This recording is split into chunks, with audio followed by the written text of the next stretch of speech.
Hello. Well, I know that Helena is in the house. Welcome, Helena. One is enough to have kind of an interaction. Of course, Timmy's here too. Come on, up. Timmy's here too. He's still very happy with me, it looks like.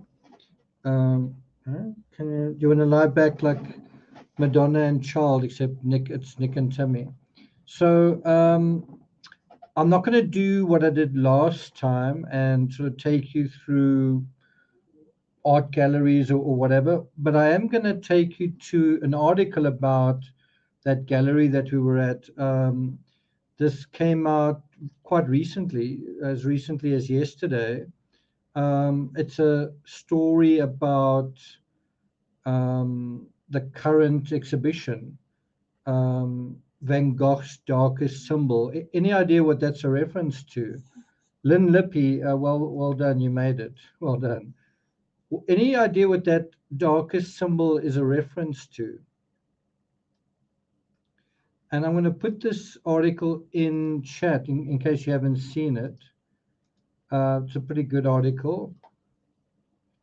And if we just go through some of it, known for his sunflowers, Vincent van Gogh was also drawn to another recurring symbol, one that gave him strength at his lowest moments. Which one do you think that is? Sharon, good to see you. Which one? What's the other recurring symbol? Just have a look at your at the poll. I see 54% say that he was starting to struggle in September. 31% say wasn't he a little bit of both, struggling but also strong.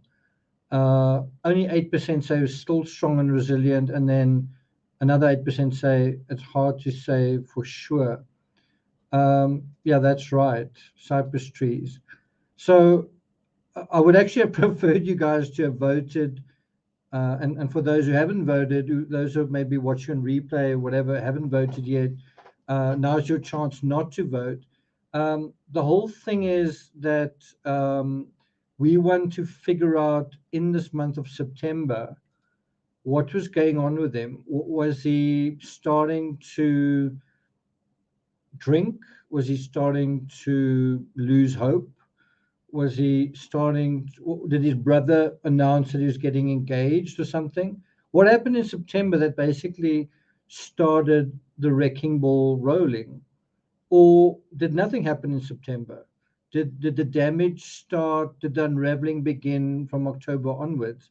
And I think that there's a much bigger question and answer in this question and answer, and that is when Van Gogh is sort of alone, isolated, how does he do, right? Generally, compared to when he is in some sort of relationship or friendship or whatever you want to call it, how does he do then? And I've got a feeling that as unhappy as he is when he's alone and isolated, he ends up being unhappier in the relationships he ends up being in because he feels let down, betrayed. Yeah, I mean that's it. So we want to see if that's true. In other words, isn't he actually better off on his own because he seems to do better on his own? And when somebody else comes into the picture, isn't that when things kind of unravel? So that's really why this month is actually quite a big question. Is he okay right up to the end of the month, or not? Does he start womanizing? Does he start drinking? Does he start losing hope? Does he start worrying about what Theo is going to do? Right? Silent Murmur, good to see you. Silent Murmur says, I voted starting to struggle. So I do want to deal with this article, which deals in turn with the cypresses. But I've got to admit, I'm feeling a little run down for various reasons. So I'm going to also, I spent about an hour in the previous episode going through photos and so on. And so I'm rather just going to cut to the chase and just get going with the letter. And if I've got some steam left at the end, then I'll come back and deal with this, because it is quite fascinating. So we do want to start with this letter on the 1st of September 1888. There is actually another article I'd love to talk to you guys about. It's this one, also from BBC Culture, A History of Art in Seven Colors. And unfortunately, Van Gogh isn't represented amongst these artists. Look what a beautiful picture that is.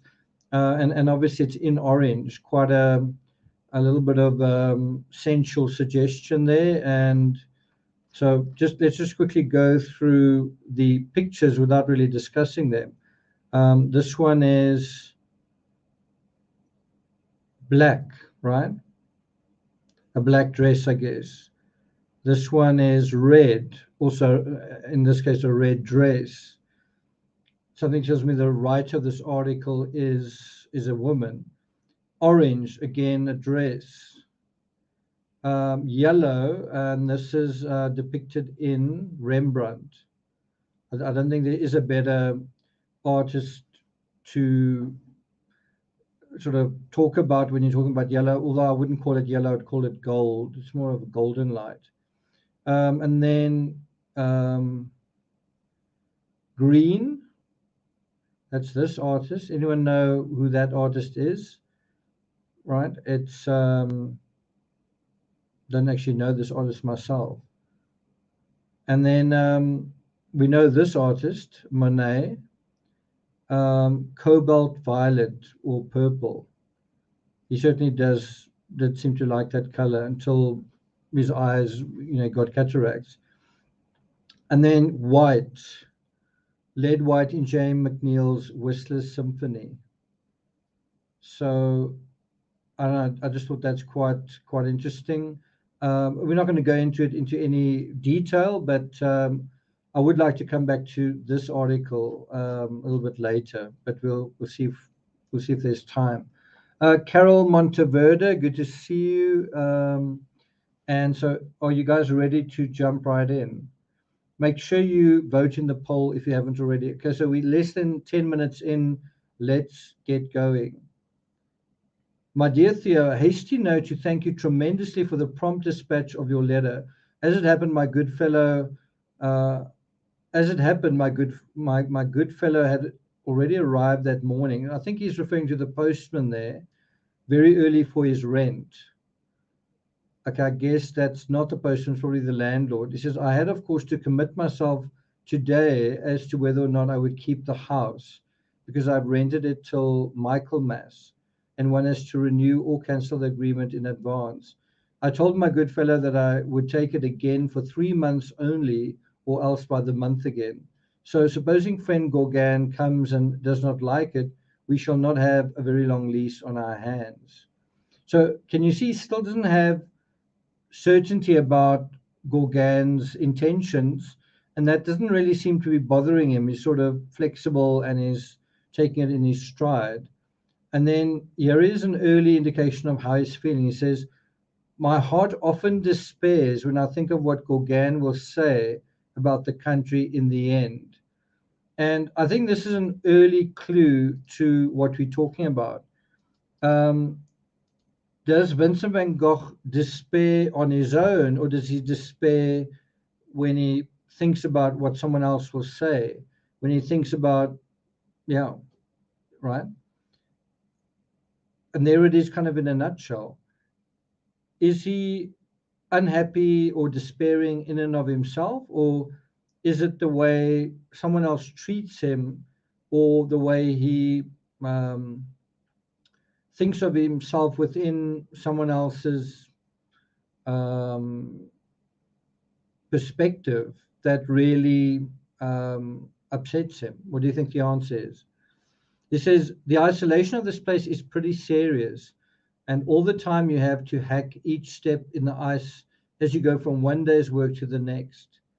Then there's the difficulty with the models, but patience and above all, a few pennies ready in your pocket will naturally get you somewhere. But it is a real difficulty. I feel that even so late in the day, I could be a very different painter if I were capable of getting my own way with the models. But I also feel the possibility of going to seed and of seeing the day of one's capacity for artistic creation pass, just as a man loses his virility in the course of his life. And can you see what he's really talking about here? He's feeling, in a way, his agency passing. He's talking about, he says, I also feel the possibility of going to seed and of seeing the day of one's capacity for artistic creation pass. Right? Bria, good to see you. Bria, I've definitely had better days. Definitely have had better days. Then he also says, just as a man loses his virility in the course of his life. Silent Murmur says 4,000 to 6,000 milligrams.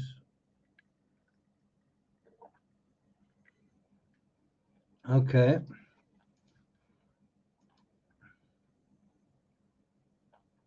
So can you see he's feeling almost, is feeling a sort of sense of that a moment is coming and it's sort of passing. It's almost like a wave for a surfer. And is he able to kind of catch that wave, right? Is he able to seize the moment, right? And in a way, Stephanie, welcome. In a way,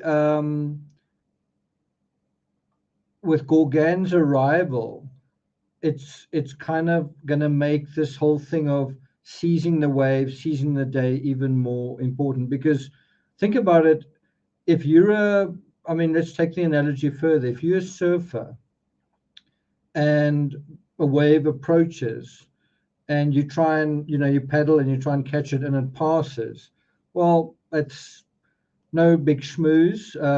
Maybe you'll catch another one. But what happens if you on that wave with another surfer, and in some ways you are equals, right? Surfing equals, whatever kind of equals, and the other guy catches the wave and off he goes, and then you on the other side. It's pretty invalidating. It's kind of reality in a moment. I can do it, you can't, kind of thing. And so in that sense, and I think you can see where this is going, Van Gogh on his own failing isn't like the end of the world.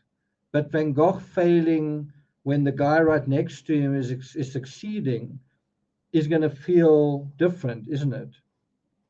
And I can tell you as a YouTuber, when you do a certain amount of work and you've done a certain amount of, gone to a certain amount of effort, and then you see someone else, it's hard. It's kind of hard to remain sanguine. It's sanguine. There is, you shouldn't compare yourself, but there is some truth in comparison, isn't there? Okay, so anyway, let's continue. So I'm just going to make this a little bit bigger. So he says, that is inevitable, and naturally in this as in the other, the one thing to do is be of good heart and strike while the iron is hot. So where I'm talking about catching a wave, he's using a similar analogy, strike while the iron is hot. But can you see, he basically says, he acknowledges that there's this pressure to some extent. There's this tension, and he also says what you need to do first of all is kind of be optimistic. Thanks, Stephanie. You've got to be optimistic on the one hand, and on the other hand, you need to recognize an opportunity and seize it, seize the day, right? And so he knows how to deal with the situation. The question is, sorry, he knows theoretically how to deal with the situation. The question is, does he actually deal with it properly? Does he have the fortitude? And so he says here, I often get downhearted, right? And so this does seem to be an indication prior to Gauguin's arrival that he is struggling a little bit with motivation. And so he says, but Gauguin and so many others are in exactly the same position. And above all, we must seek the remedy within ourselves in goodwill and patience, and at the same time, struggle to be something more than mediocrities. Perhaps we shall be preparing a new road while we do this. So he says they are going to struggle. They need goodwill and patience. They need to seek the remedy within, not blame somebody else. And so if we go back to Bria says, so glad to be here. I'm traveling tomorrow for the next 5 days. Are you packing and cleaning? Okay. Yeah, where are you going, Bria? We all want to know. Okay, so if we go back to the poll says in September, was Van Gogh weakening or still strong and resilient? 53% saying starting to struggle. 32% say couldn't he be a bit of both? 5% say still strong and resilient. Now, bear in mind, we're just on the 1st of September. What is he going to be like a week later? Is he going to get weaker, struggle more, or is he going to get stronger? You know, which one is it? It is difficult to know for sure, but I don't think it's impossible to know.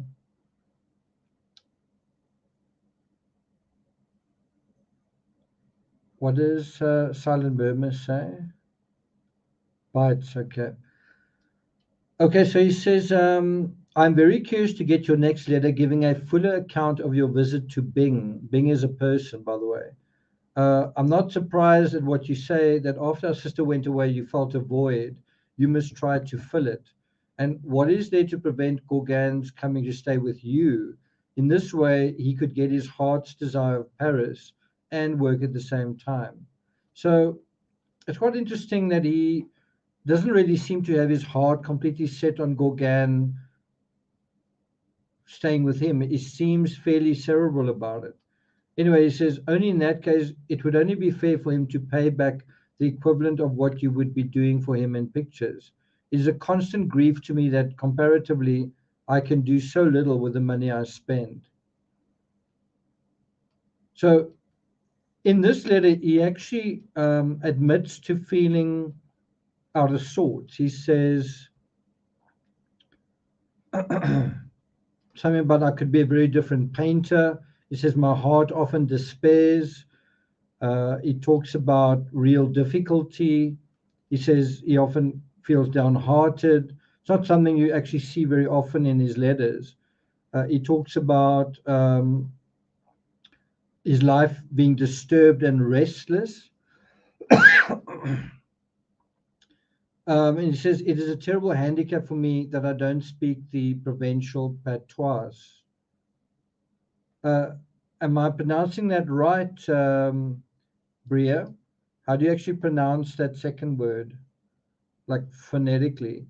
Anyway, what is quite interesting here is he's saying that his life is a little uncertain, but he's saying, if I make a change and move, then I'm only going to make things worse. So he's almost like caught between a rock and a hard place.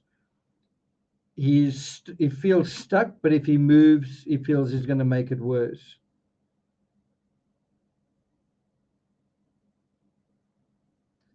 So he says, I keep thinking seriously of using coarser colors, which will not be any less sound for being less braid. Okay, so I'm going to deal with that in a second, but something that I thought about, someone mentioned to me just how surprised she was by how thick that impasto was. And I couldn't help thinking, and I mean, look on the one side of your screen, you get a sense of that impasto, right? Um, think about what we're dealing with here. We're dealing with an artist that doesn't have a lot of money. And if he really wanted to make his life easier, like in terms of ordering paints, well, if he used less paint on the canvas, then he wouldn't need to spend so much money on ordering more paint. So if you think about it, if Van Gogh was more economical with the paints, in other words, if he wasn't putting it on so thickly, you can almost imagine that he uses a full tube or half a tube or a third of a tube on a single painting. That's how thick he puts it on. And so the thought just crossed my mind: is Van Gogh an arsehole? Because he's not actually paying for this, his brother is. And so he's actually using the paint quite liberally. And what do you guys think about that? Like, I don't know what you think about that.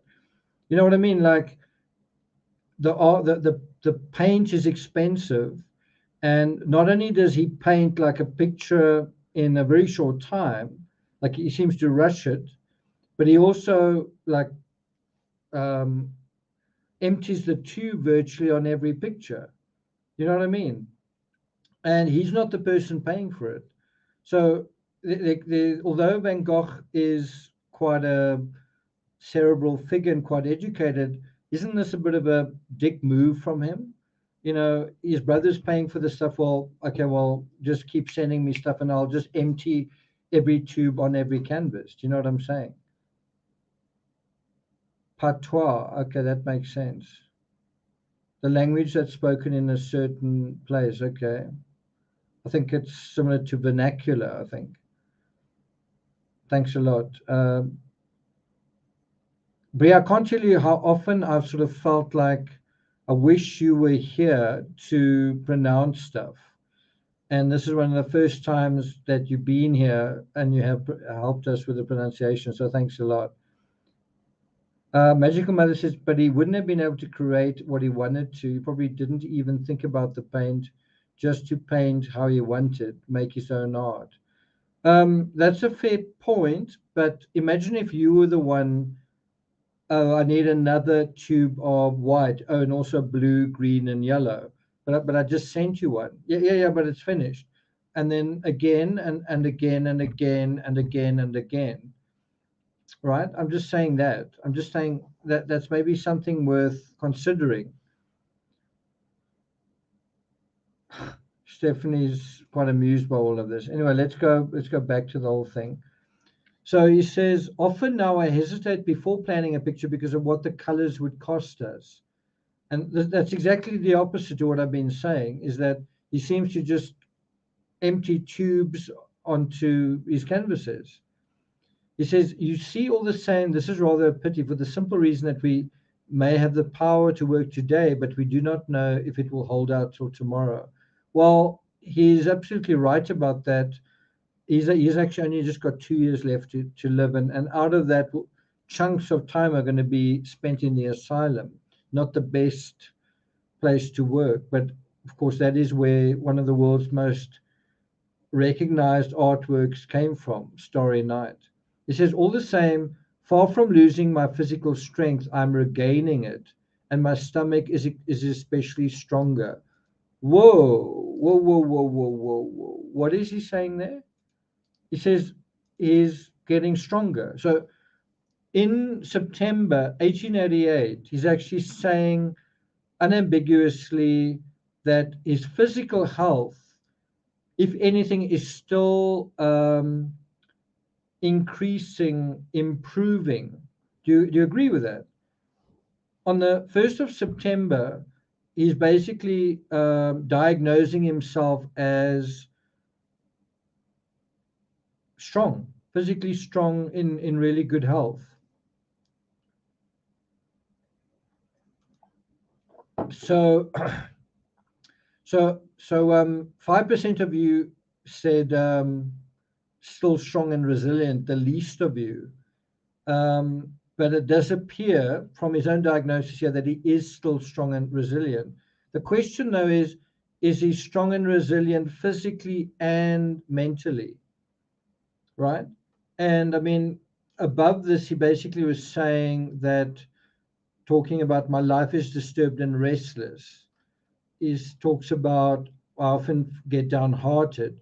So physically, he's in great shape. He's struggling a little bit with his motivation. You can tell that that that really is starting to knock him a little bit.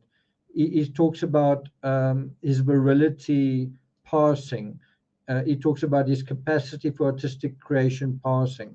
So physically, he's actually on top of his game. He's in really good shape, but psychologically, he does seem to be struggling a little bit. And so, those of you who voted starting to struggle, um, that's true, but I don't know whether he's starting to struggle. I think he's been struggling for a long time.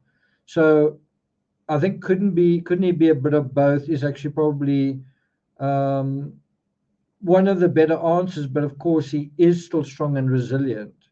So he's kind of still strong and resilient, but psychologically, it's actually we need a fifth option there. Still strong and resilient physically, but mentally starting to struggle, right? Does that make sense?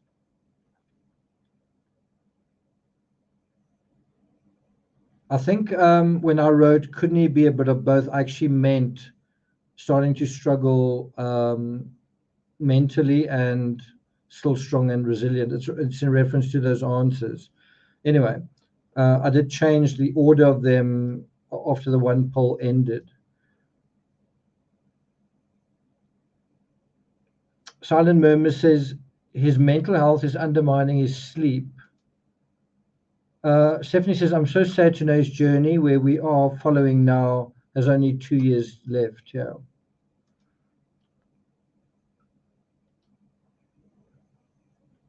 Thanks for that. Thanks for that little bit of insight, Bria. Okay, so there. By the way, Stephanie L, I just got a message from her. She's saying she's really enjoying these Van Gogh letters. Of course, we went through, these museums on my very last day in New York. So it's good to hear that. Okay, so let's continue. He says, let's do this. He says, I'm sending you 3 volumes of Balzac today. He's really a bit out of date, but like the Dumiers and the Lamouts, none the worse for belonging to a period which is over. At the moment, I'm reading Daudet's Le Mortel, which I find very beautiful, but not particularly heartening. I think I shall have to read a book on elephant hunting or of absolute lies about adventures which are categorically impossible, like Gustav Aimar, for instance, to get rid of the heartbreak that Le Mortel is going to leave me with. So can you see he's always reading. So although he's physically in great shape, and although there's a little bit of mental struggle, one of the ways that he copes with that is by reading, and I think it does help him. I think there's a certain amount of escapism. I think there's a certain amount of soothing. I think there's a certain amount of mental, not mental arithmetic, but a sort of mental preoccupation that is kind of good for him. He's not dwelling or fixating too much on some of his problems.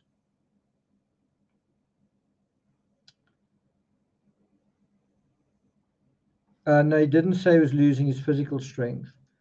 So he goes on to say, it is exactly because it is so beautiful and so true that it makes you feel the emptiness of the civilized world. I must say, though, that I prefer his Tartarin for real power. Many regards to our sister, and thank you again for your letter. Okay, so that's the first letter.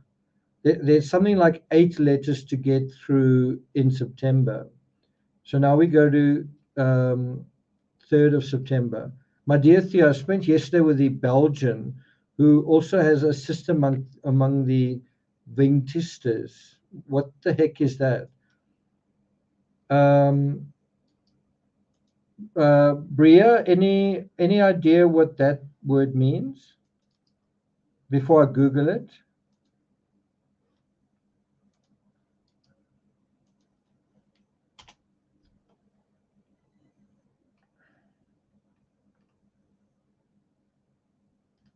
It's a Belgian group of avant-garde artists. Okay.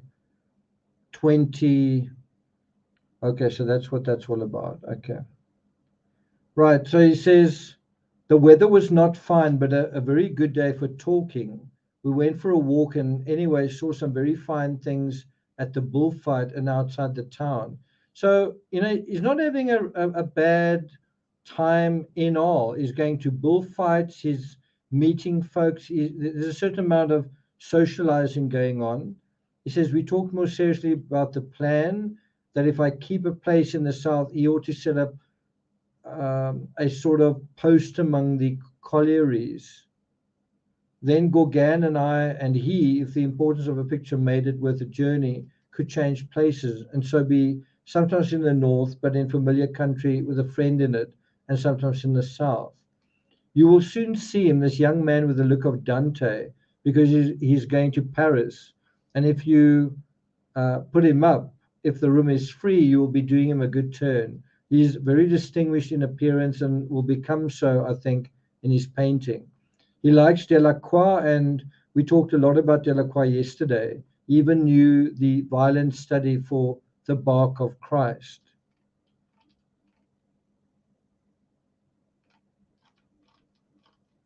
Who's he talking about? Is he talking about Reed? I spent yesterday with a Belgian. I think he might be talking about Eugene Boch, because Alexander Reed, I'm pretty sure, is a Englishman. Okay, so he says, well, thanks to him, I've at last a first sketch of that picture which I've dreamt of for so long, the poet. He posed for me.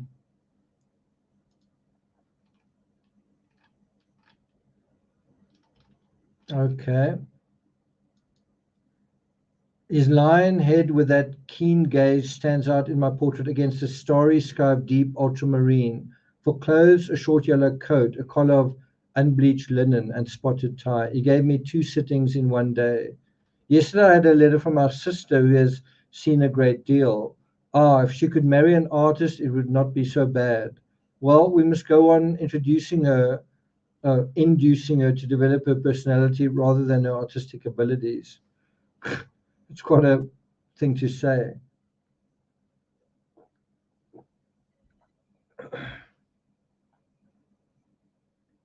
Mel Stiller, welcome. Thanks for joining us.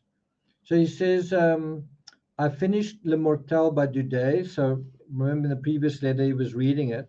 He says, I rather like the saying of the sculptor Vedrine that to achieve fame is something like ramming the lighted end of your cigar in your mouth when you're smoking. It's quite a statement to make. He's saying, I don't know what he really means by that. Is he saying that's how hard it is, or is he saying when you've achieved fame, there's a visceral pain and ecstasy and an exquisite, um, you know, an exquisite sensation that's also unpleasant. Anyway, he says, I certainly like Le Mortel far less than Tartarin. He says, it seems to me that Le Mortel is not so fine in color as Tartarin because it reminds me with its mass of true and subtle observations of the dreary pictures of Jean Berend, which are so dry and cold. Now Tartarin is really great with the greatness of a masterpiece, just like Candide. I do strongly ask you to keep my studies of this place as open to the air as possible, because they are not thoroughly dry. If they remain shut up or in the dark, the colors will get devalued. So let me ask you a question. He may say that he's feeling downhearted, or he may say that he feels restless or something, but you kind of get a sense from his letters that he's struggling to concentrate, that he's losing focus, that that the moodiness that he's feeling is starting to affect his work. In other words, it's one thing to say, I'm not in a great mood, things are tough. It's another thing to say, wow, I'm actually I can't handle what's going on. I'm drinking, I can't sleep, I've got this circular thinking. I'm kind of locked in this pattern. So can you see? It's one thing to be in a state of difficulty. It's another thing to kind of be in a state of disaster. Well, which one is he? And I would say that he's although he's not like the cherry on the cake, like he's not sitting pretty, he's nevertheless in charge of his lot in life, if I can put it that way, right? So in other words, I don't know if it's true that he's really struggling. I mean, if someone is in a bad mood, would you say they're struggling? If someone is unemployed and they're frustrated, would you say they're struggling? I think you could say someone's struggling if they addicted and they kind of giving up hope and they you know what I mean? Like what I'm trying to say is the one thing is normal and functional. It's not at the point where it's abnormal and dysfunctional, right? So if we go back to our poll and we say, well, he's starting to struggle. Is he really starting to struggle? Is he really weakening mentally? Or would anyone in this situation be a little bit frustrated? And so I don't know whether it wouldn't be wrong to say still strong and resilient. In other words, still physically strong and still mentally resilient, right? And right at this moment, I would say it's the least of you have voted that. Well, it's tied with it's difficult to know for sure. I don't know if it's that difficult to know for sure. But can you see how it's quite a subtle thing? If you spend enough time uh, taking his word for it, getting our impression of him from him, you get a sense that it's a bit of a subtle question that's being asked, but it's not so subtle that you can't find out. Just pay attention to what he's saying. Stephanie says, I don't think so. What do you mean? I don't think he's. Stephanie says he's on a roll with portraits. Silent Murmur says it's not dysfunctional yet. Carol says, I think he was still hopeful at this point.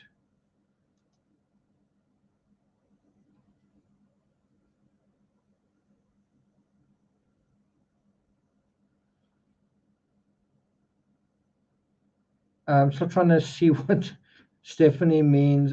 I think both, as you said, in different ways, physically versus mentally. Okay.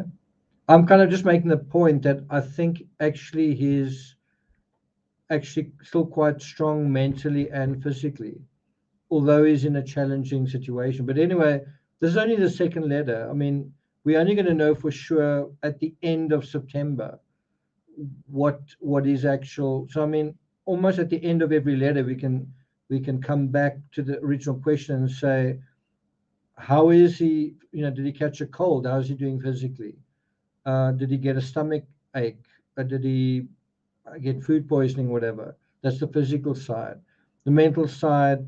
Did he get drunk and blah blah blah? He's. I actually maybe think that maybe I should stop painting and do something else. Does that come up? Intercoastal Carissa says, when I post writings showing my emotional vulnerabilities, people worry about me and I respond by saying that it is the expression of my feelings is actually me being healthy.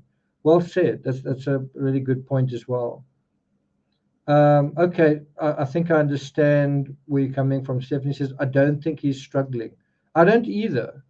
Like he's having difficulty, he's frustrated, but he's not struggling in terms of like he's starting to lose his way. You know what I mean? He's not starting to unravel.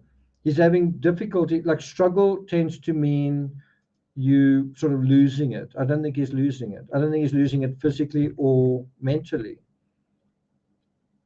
but it's still very early. This is the second letter in September, so we do want to revisit, and I want you guys to, you know, also go, yeah, that makes sense, or no, I don't agree, and let's see where these letters take us. So he says, I strongly ask you to keep my. Okay, so he said that. Then he says, the portrait of the young girl, the harvest, the little seascape, the garden with the weeping tree.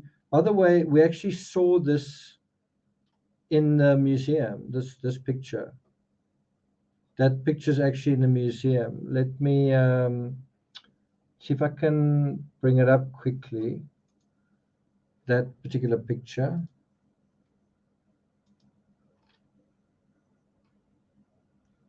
Can I find it quickly or not?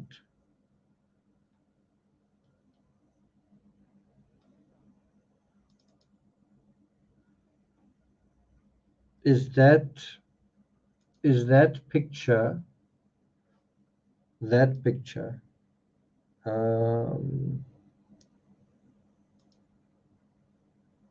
that picture. Is that picture the same as that picture? What do you guys say?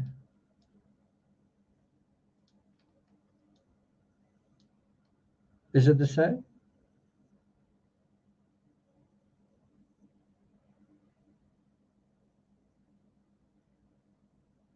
Looks pretty similar to me. I think it is the same. It's amazing how dull it is in this copy. Yeah, the one in the museum is greener, but it is the same picture. Maybe the lighting wasn't too great with this one. So this is the one that is kind of referring to, right? And little did he know that this picture would end up in the museum, you know, in New York, across the world. Anyway, can you see it actually says here no photography? And so here's a photograph of an artwork and the sign no photography. Okay. So he goes on to say,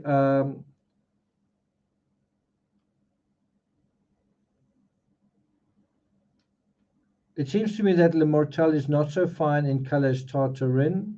When he talks about color, I think he's talking about um, like a colorful story as an interesting story.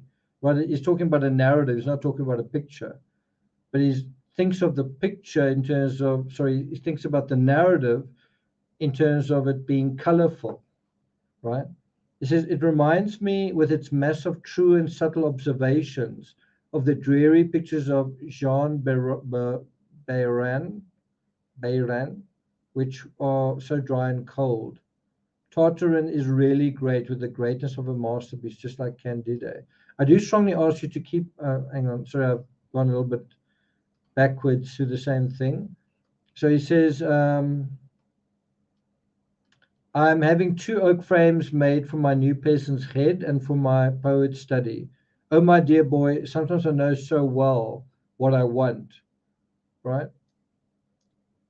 I can very well do without God, both in my life and in my painting, but I cannot, ill as I am, do without something which is greater than I, which is my life, the power to create.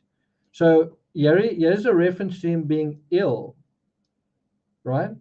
So can you see how it's quite a weird thing? It's like 1 minute he's saying, I'm stronger than I've ever been. He says, ill as I am. I don't quite know what he means. Does he mean that I'm a little bit sick to be doing this? I mean, I would have, in a way, diagnosed myself as being sick writing 100 books. I mean, it's nuts. Is that what he means? And then he does say the thing that he needs more than God is the power to create. He's saying that is what gives him life. That is what gives him joy. That's what gives him meaning, right? And so couldn't one argue that while he's creating, while he's painting, while he's producing, he is kind of okay? Do you know what I mean by that? While he is creating, he's in a physical and mental state of mind that is kind of okay. Do you follow? And conversely, when he's not creating, he doesn't have that power. He's physically weak, he's mentally weak. And so that is the sign when he's overcome with whatever it is, grief, despair, illness, whatever's ailing him. So, in other words, when he paints, that's a sign of health. And the more he paints, the more healthy he is, right? And conversely, when he doesn't paint, he's not well. And if he is not painting at all for long stretches, he's really not well, right?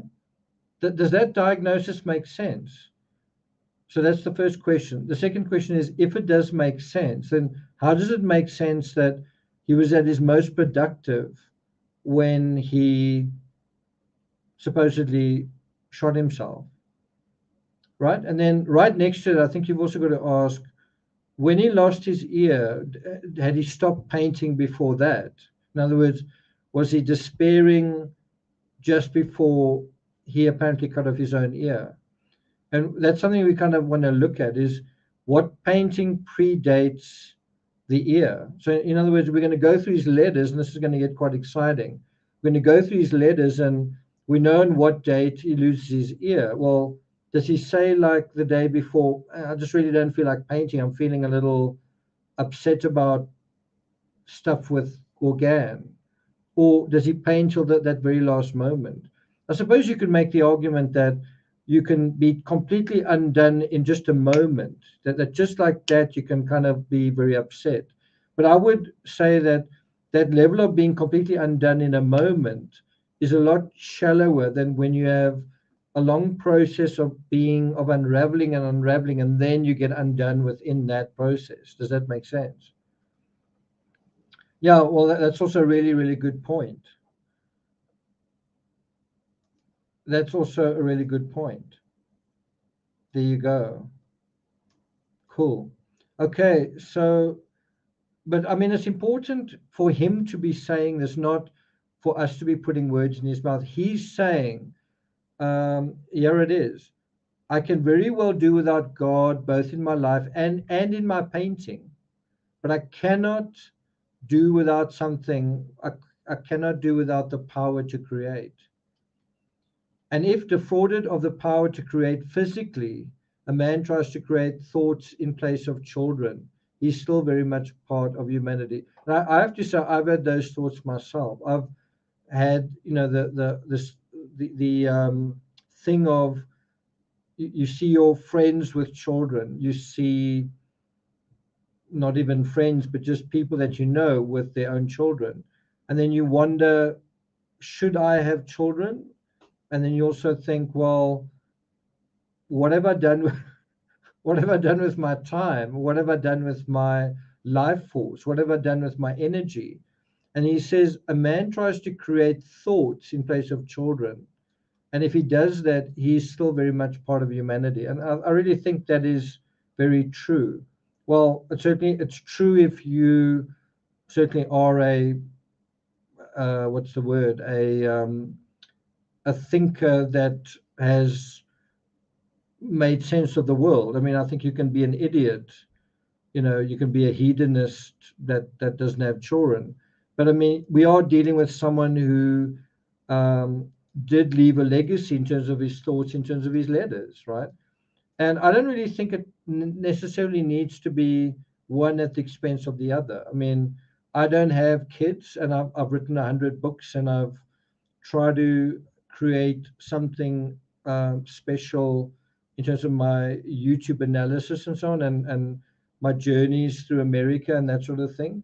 But I think you can also have children and be a deep thinker, right? I think you can, have both and be both. So he goes on to say, and in a picture, I want to say something comforting as music is comforting. I want to paint men and women with that something of the eternal, which the halo used to symbolize, and which we seek to confer by the actual radiance and vibration of our colorings. Isn't that wonderful? Isn't that a wonderful statement? Let me do that. I mean, I think this is one of the most profound letters we've come across so far. He says, and this is in September, he says, I want to say something comforting. In other words, through my art, through the pictures that I'm painting, I want to say something comforting as music is comforting. And he wants to touch on something of the eternal, which he says the halo used to symbolize. I don't think he wants to really necessarily say innocence, but basically that there's something almost holy or something majestic about the human condition or something like that, right? And so if we look at, I just want to see if I can find, in a way, just an arbitrary picture of his. Um, I mean, I think the one above my shoulders is probably pretty good as it is. But can you see that that is maybe what he's trying to convey with a picture like that? It's not just a picture. He's trying to paint eternity. He's trying to paint more than just the landscape, but he's trying to paint something that is going to be soothing to the human spirit. So you look at that picture and you see all sorts of things. You see restlessness. You see vivid contrasts. You see the majestic roiling clouds over the tumble of mountains. You see, a tree standing up against these, what's the word, these almost moving emotional landscapes, right? And so he's trying to convey that. And then the question is, does he? And also the question is, doesn't he? Doesn't he convey that, right? And that's that picture. Let's go to another one. And isn't that why he's got to use all of this oil paint? It's to convey something that, to some extent, hasn't been conveyed before. Are you not, in a way, seeing in all of that vibration? You must imagine this paintbrush doing this very, very quickly. In that vibration, something of the human spirit um, being resonating with that vibration, right? This is a really good picture that also conveys it. Are you looking at a tree, or are you looking at something much, much deeper than that? And that is why this article is actually quite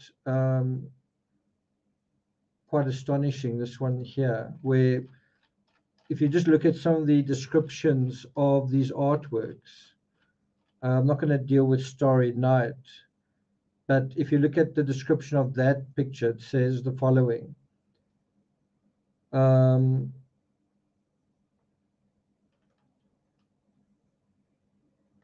He was always very mindful of what was going on in the art world. He was very ambitious and always thought of his legacy. He did identify the cypresses really from the start as a motif which resonated on many different levels. And then this is the picture that they're referring to, but I want to just talk about this.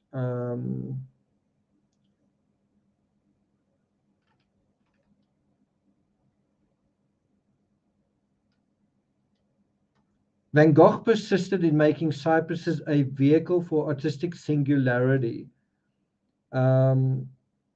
The style was a product of Van Gogh's deep feelings about nature. Energies are represented as responding to one another. The potency of the soil's minerals, which are drawn up by the cypresses, are unified in ecstasy with the dynamism of wind, hills, and moon, right? what I really liked in this description here is where he talks about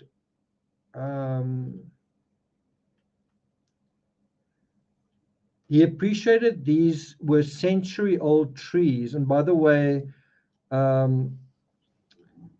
cypresses can live typically for 600 years, but some have lived over 1,000 years. And so she says, from the get-go, he associated them with stars and wheat, which were his tried and true metaphors for eternity and the eternal cycles of life. So the cypress is combined with stars and wheat into the sort of churning vortex of nature.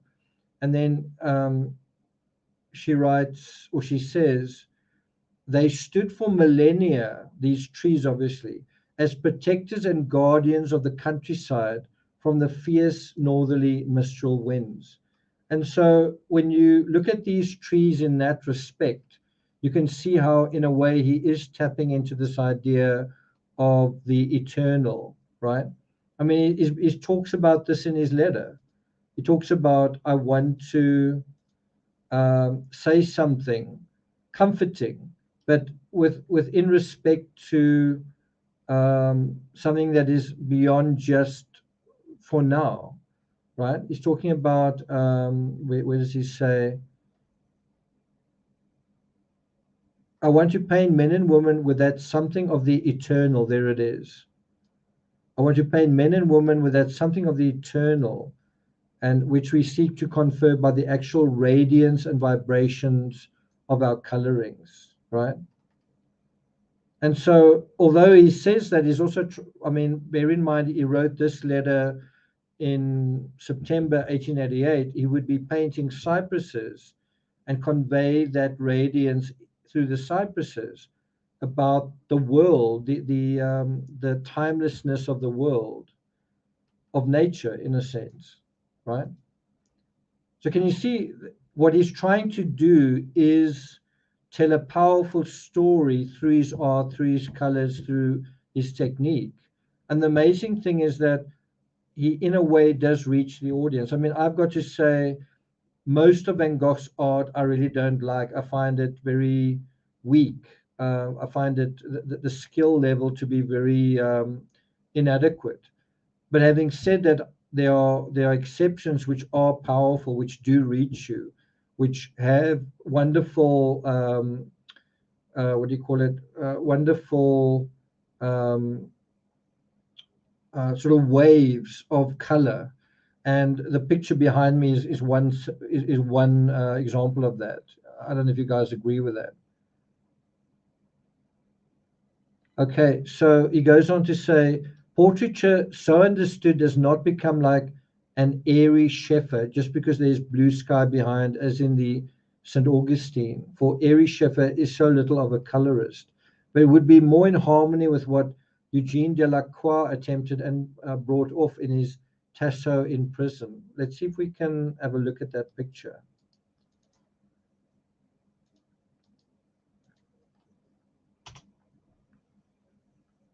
It's not terribly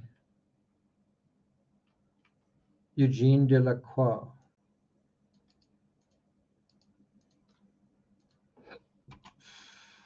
I might need to get some more water. I'm just.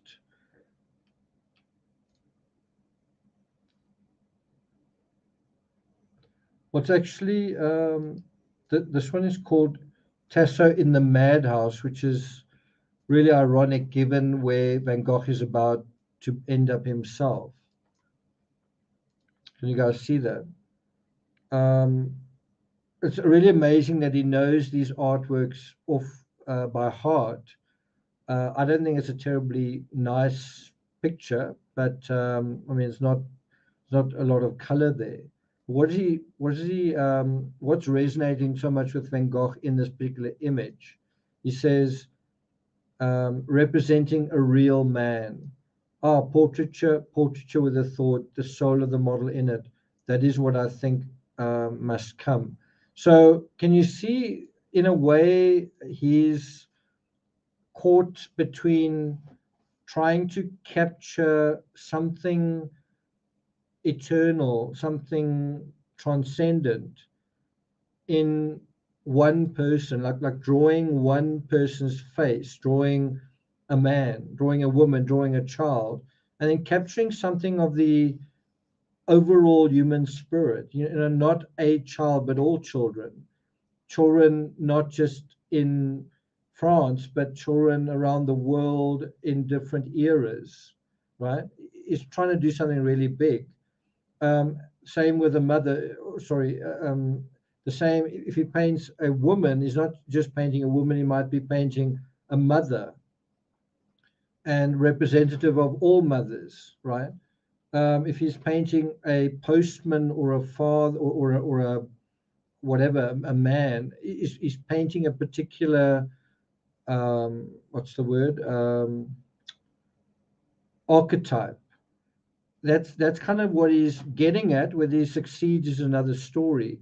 I personally think he's a terrible portrait painter, with one or two exceptions, and is a very good landscape painter when he hits his mark. But he most often doesn't in both portraits and landscapes. That's just my personal view.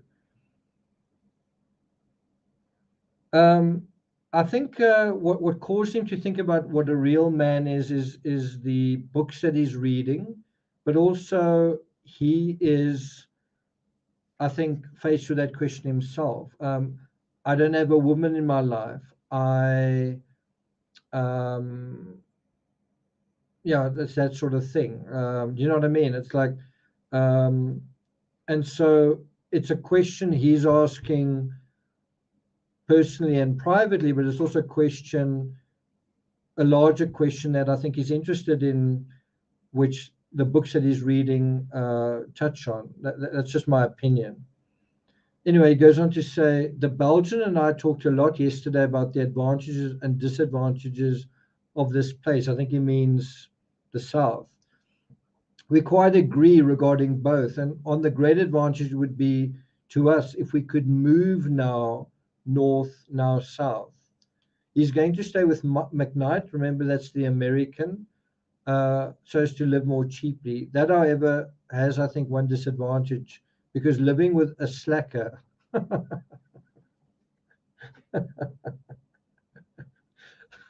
Sorry, just, there he is.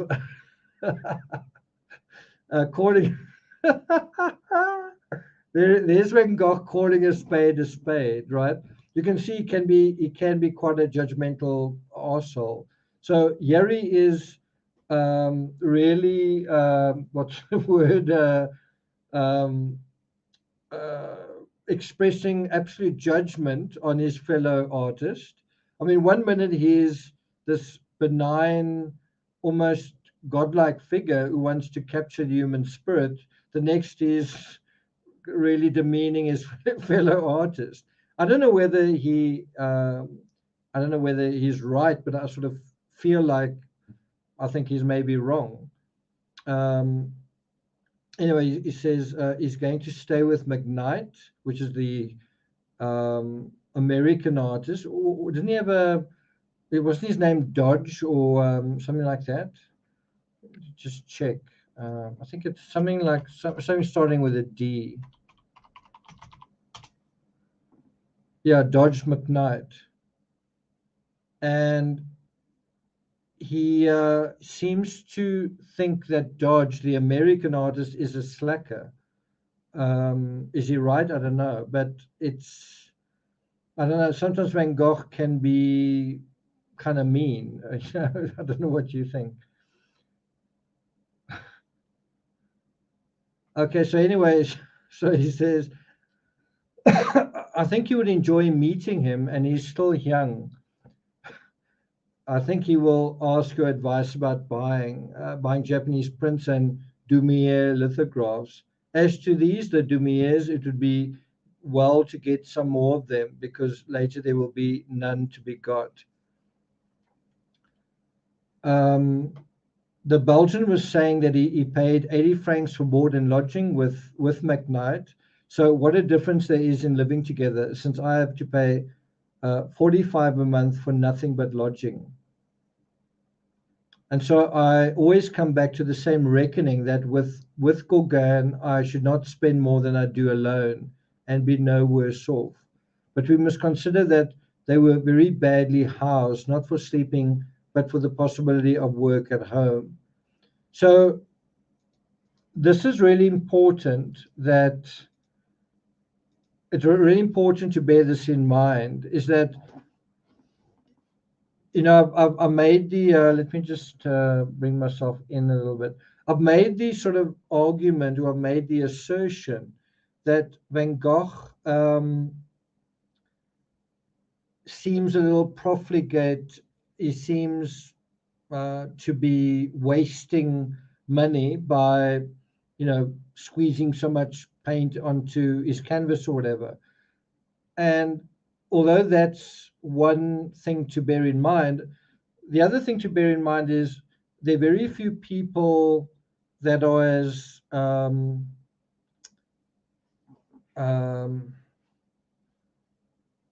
what's the word? Like he is living a very Spartan life. He's not having 3 square meals a day.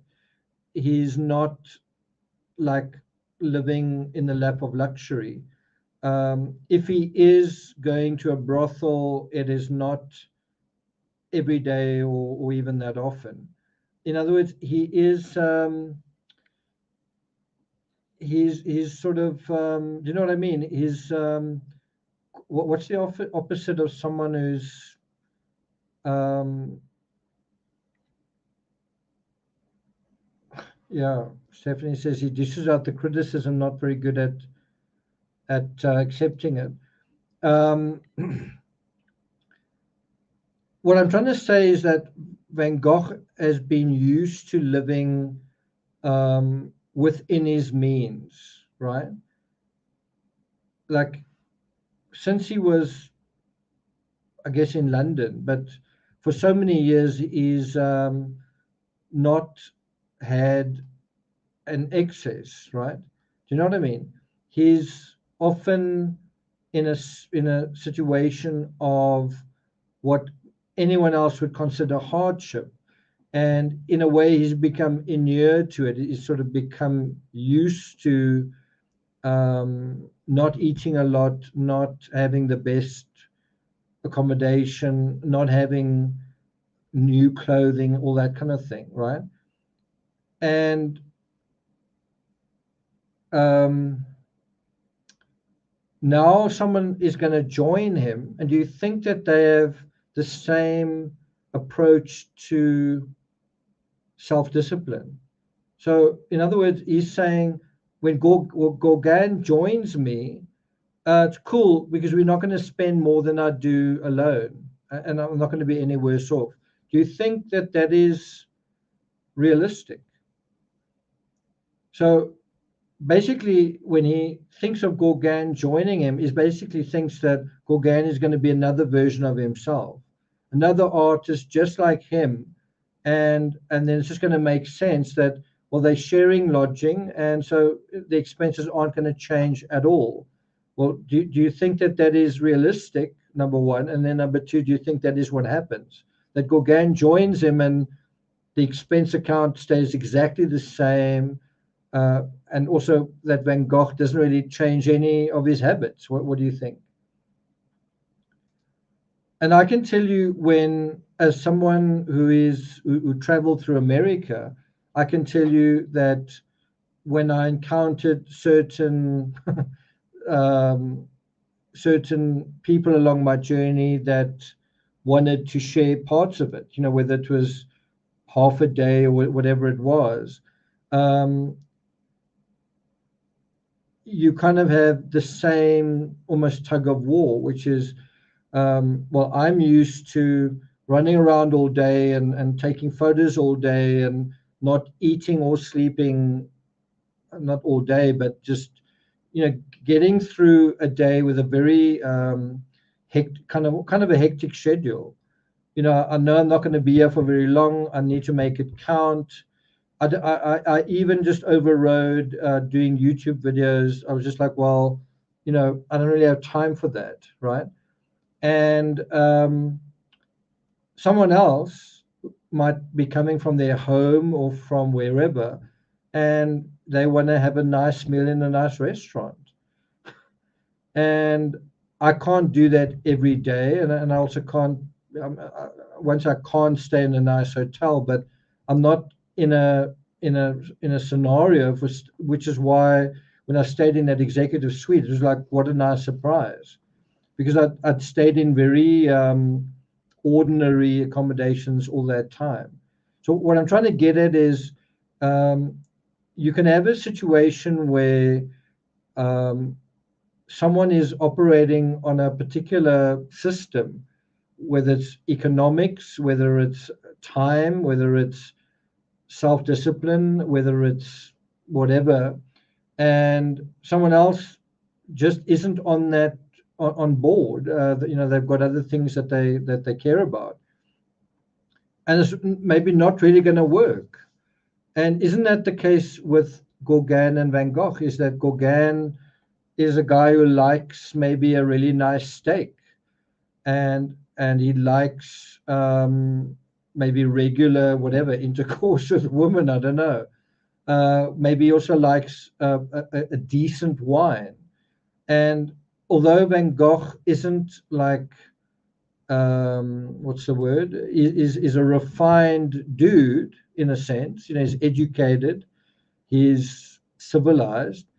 In a way, he lives like a barbarian. He works like a crazy person, whereas Gauguin doesn't. And I mean, if you just take that, if you just take the work ethic, Gauguin um, produced good art, and he thought about it, and he produced art, and he sold it. Well done. Van Gogh, in his own way, I don't want to use the word manic because I really don't think that what he was doing was like crazy, but it might have looked crazy to other artists. This sort of, very fast execution, and the way that this may have looked to another artist.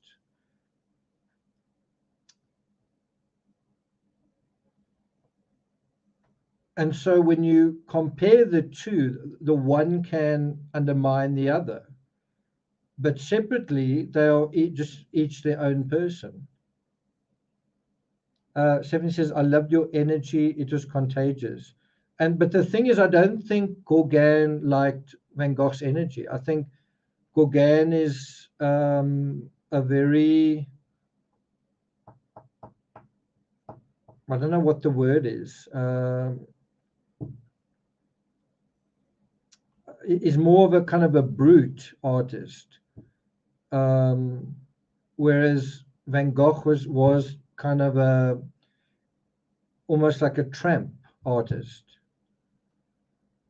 And I think you can have that. You can have a brute artist, someone who's physically strong, almost like I almost imagine Jackson Pollock in that sense.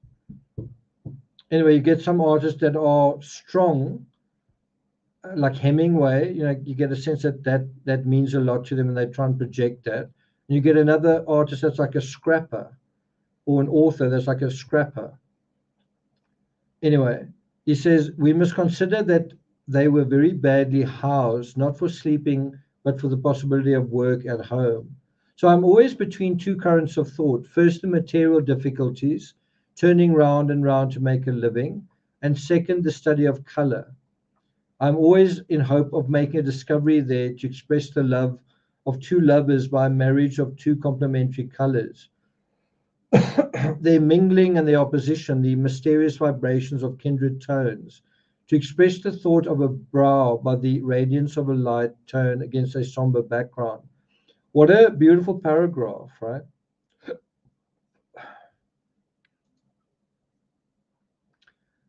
To express hope by some star, the eagerness of a soul by a sunset radiance. Certainly, there's nothing in that of trompe l'oeil realism.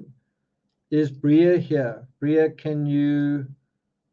um, can you pronounce that?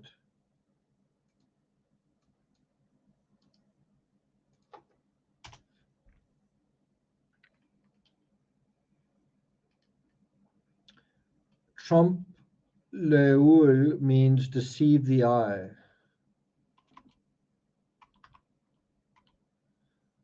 But let's see how we pronounce that.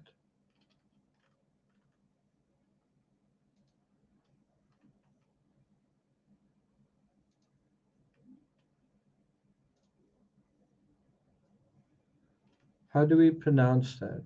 I'm just trying to find somewhere that kills us.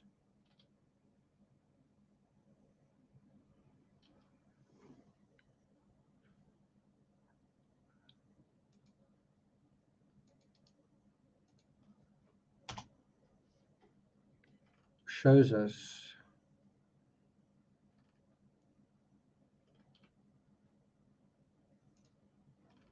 Okay, am I going to have to play this?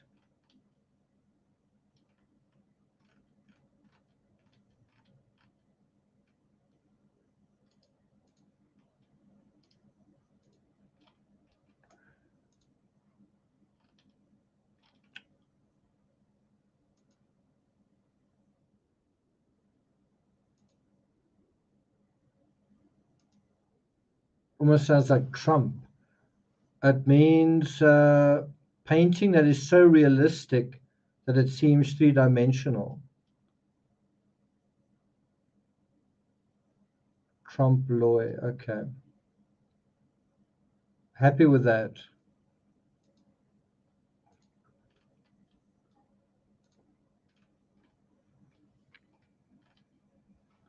Okay, well, anyway, let's get going. Let's continue.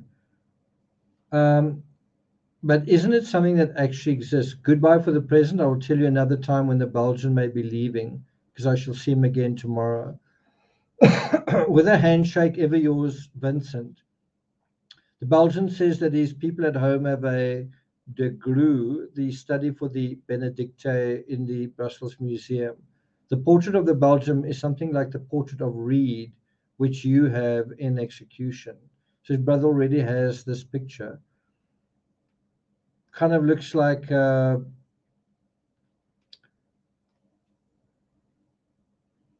sleepy-eyed Van Gogh, doesn't it?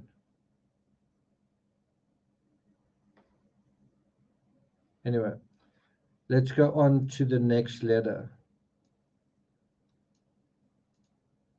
4th of September.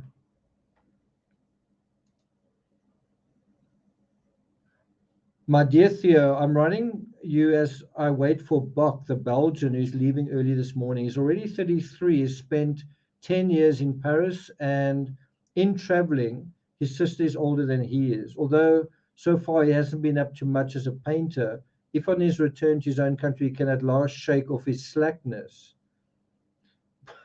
brought about by the enervating influence of Paris, and hanging about with slackers, he'll be fairly on the threshold of real painter's career. So I don't know whether he's really been mean or been, it seems like he really does think, maybe even Bach says of himself, hey, I'm a slacker, I can't, maybe he says that himself.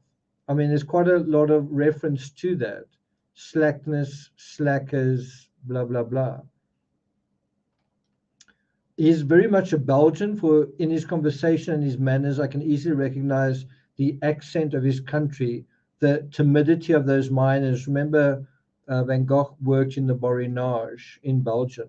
He says, I still think of that often. You'll probably see the two pictures he's taking along with him. The drawing is feeble, again, not very complimentary, is he? But the color is already beginning to live. Isn't that a great,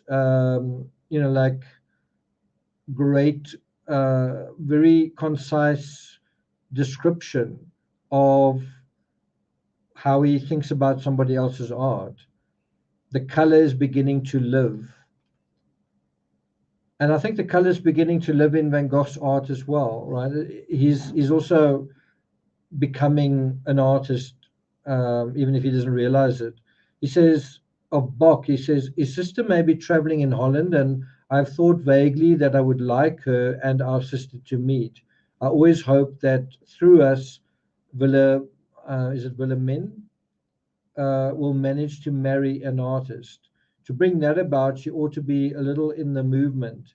If Bach's sister really does go to Holland, we have only to say to Bach um, that of she wishes to make some studies at Breda, she can stay with our mother and sister. It wouldn't cause them a great deal of expense at home. They put up plenty of useless people. But altogether, it would be an opportunity for them to become acquainted, but we must not press it too hard. The thing is that Bach's home is a painter's house, both children being in that line, and besides, they aren't exactly penniless. It is just a week since I sent you an order for paints and a letter to Tassé asking him if he could supply coarsely braid colors more cheaply. Let me just interrupt all of this again and just ask you, does this seem like an artist who is struggling with motivation, who's not well physically? Does he talk about feeling sick or feeling weak or feeling that he's got a stomach ache? Does this seem like an artist that's complaining about being depressed, complaining that his art's not selling, or that whatever? He's just kind of in a completely normal place, right? Anyway, he goes on to say, although I have only a dozen and half a dozen of various tubes left. He says, I find that I've now almost used up my entire stock of paints. Well, I wonder how that happened. How does Van Gogh just use up his entire stock of paints? Then he says, I have had to replace the order in question by another, which you'll find herewith. And you almost get the idea from here on out, Van Gogh's, because from here on out, it just gets thicker and thicker and thicker. The demand for tubes is only going to become greater. Poor Theo's only going to have to send more and more, to satiate this like incredible demand from his brother. He says, if Tassé cannot do the colors more cheaply, I must use the double tubes as usual, but I shall need twice as much of this size tube. While I'm without them, I must draw because I'm cleaned out as far as colors are concerned. Neither Gauguin or Bernard has written again. I think that Gauguin doesn't care a damn about it, but it isn't going to be done at once. And I, for my part, seeing that Gauguin has managed to muddle along by himself for 6 months, am ceasing to believe in the urgent necessity of helping him. So you're going to see how there's a bit of a change here where he feels like, you know what, Gauguin's on his own mission. I'm not going to put myself out to help him. And then, of course, that's exactly what he does do. He starts painting all those sunflowers and gets furniture and all that kind of thing. Anyway, he says, so let's be prudent. Sorry. He may be forever reproaching me with, why did you bring me to this rotten country? And I don't want any of that. And if you think about it, isn't that exactly what does happen? I don't think Gauguin didn't like, it's actually quite hard to say, because Gauguin only spent, in the end, he only spent about 2 months in all, right? So I think that is exactly how he felt. He didn't like it there, but I also think he didn't really like Vincent van Gogh either. And he was like, this is not going to work for me. I need to get out of here. And I think part of it was because he felt exactly like that.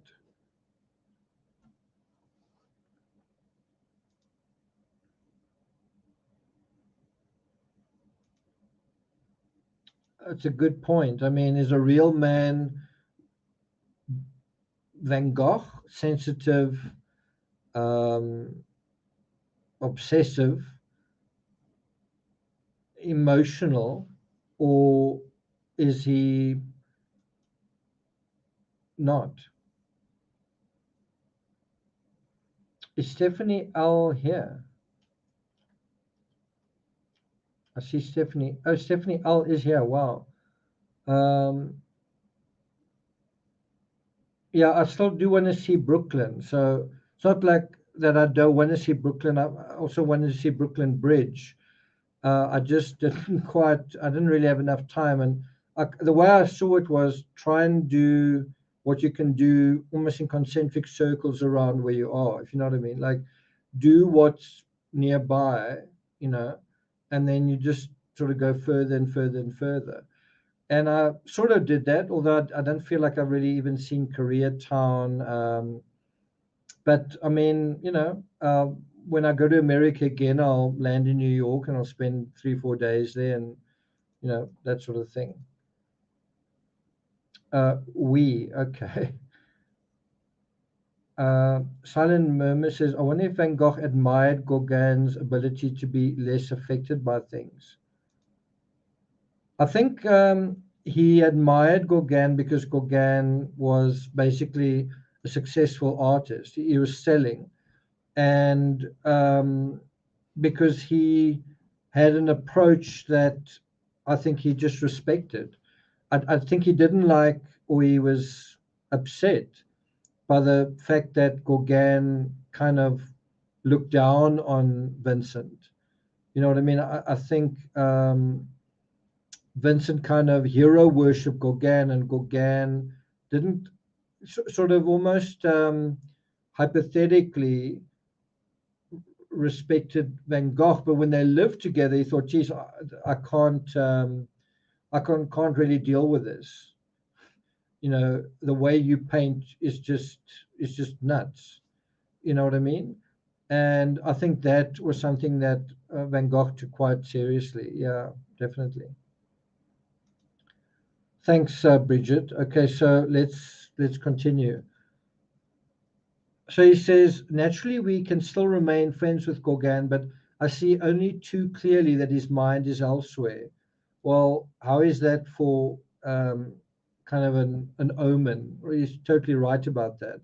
So I say, let's behave as if he were not there. Then, if he comes, so much the better. If he doesn't, so much the worse. How I'd like to settle down and have a home. So that is another quite profound statement from him, right? And I know exactly how he feels. Like through a lot of my life, I've lived in South Korea, I've lived in the UK, I've lived all over South Africa, and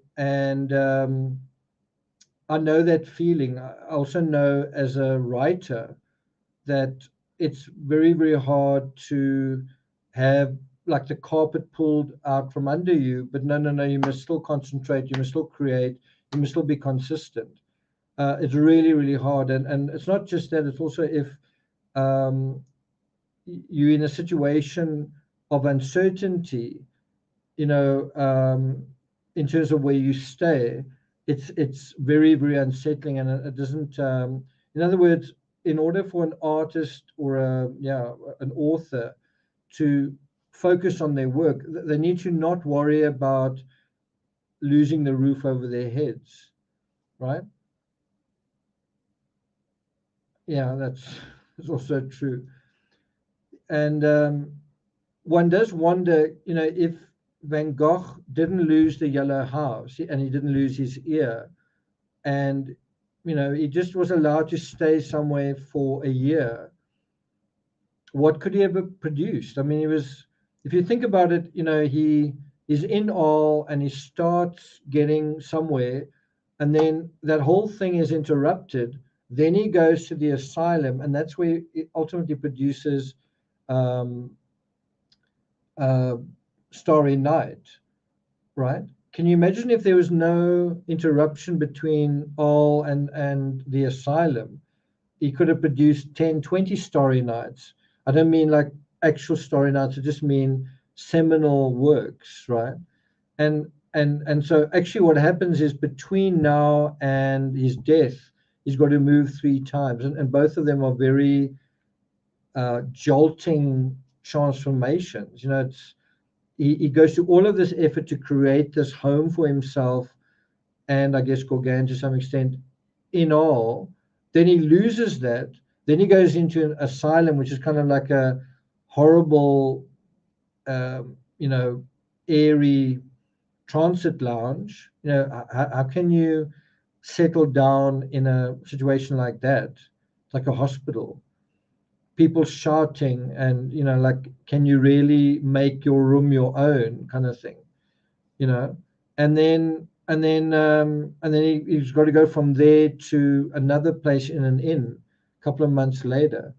I'm just saying, if you didn't have these the carpet pulled out from under him, can you imagine what he could have produced? And then of course he's shot, and then that's the end of that. He says, I keep thinking that even if we spent 500 francs on furniture at the start, we should already have recovered all of it, and should have the furniture, and should already have been delivered from innkeepers. He's talking big money. Of course, it's not his money, right? He says, I do not insist on it, but there's no sense in what we're doing now.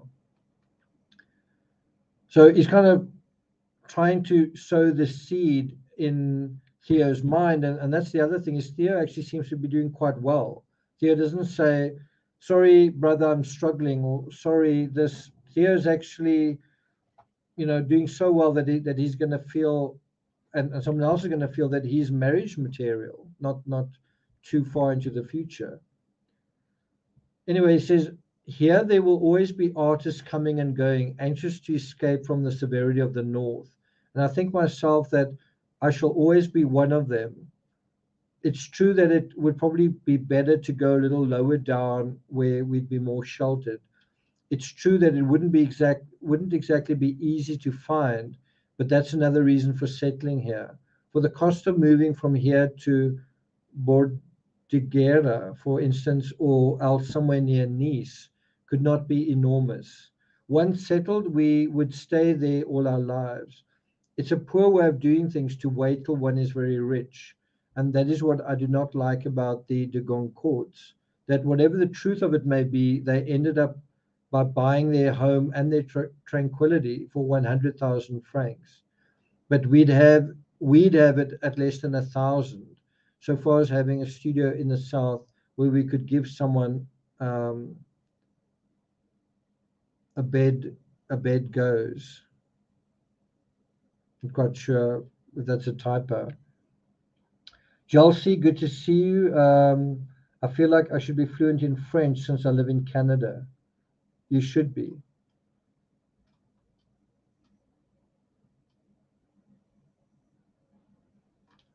Okay. So he says, if we must make a fortune first, we shall be complete nervous wrecks when we enter upon our rest. Now, if you think about it, remember, like I've said in the past, I've said, isn't Van Gogh a little bit of an arsehole? I mean, he is quite demanding of his brother. Now, think about what he's talking about here. He's saying, I think you need to send me 500 francs, and this is really not expensive. But at the same time, he's also saying, I don't really expect to be successful in my art. I don't really expect to, kind of given up trying to sell my work. Okay, great. So now you're gonna be an artist who doesn't sell your work, and your brother's gonna pay for that, and then he must also pay for the studio and everything else. And that makes sense. Okay. That's what I mean. Like, isn't he getting a little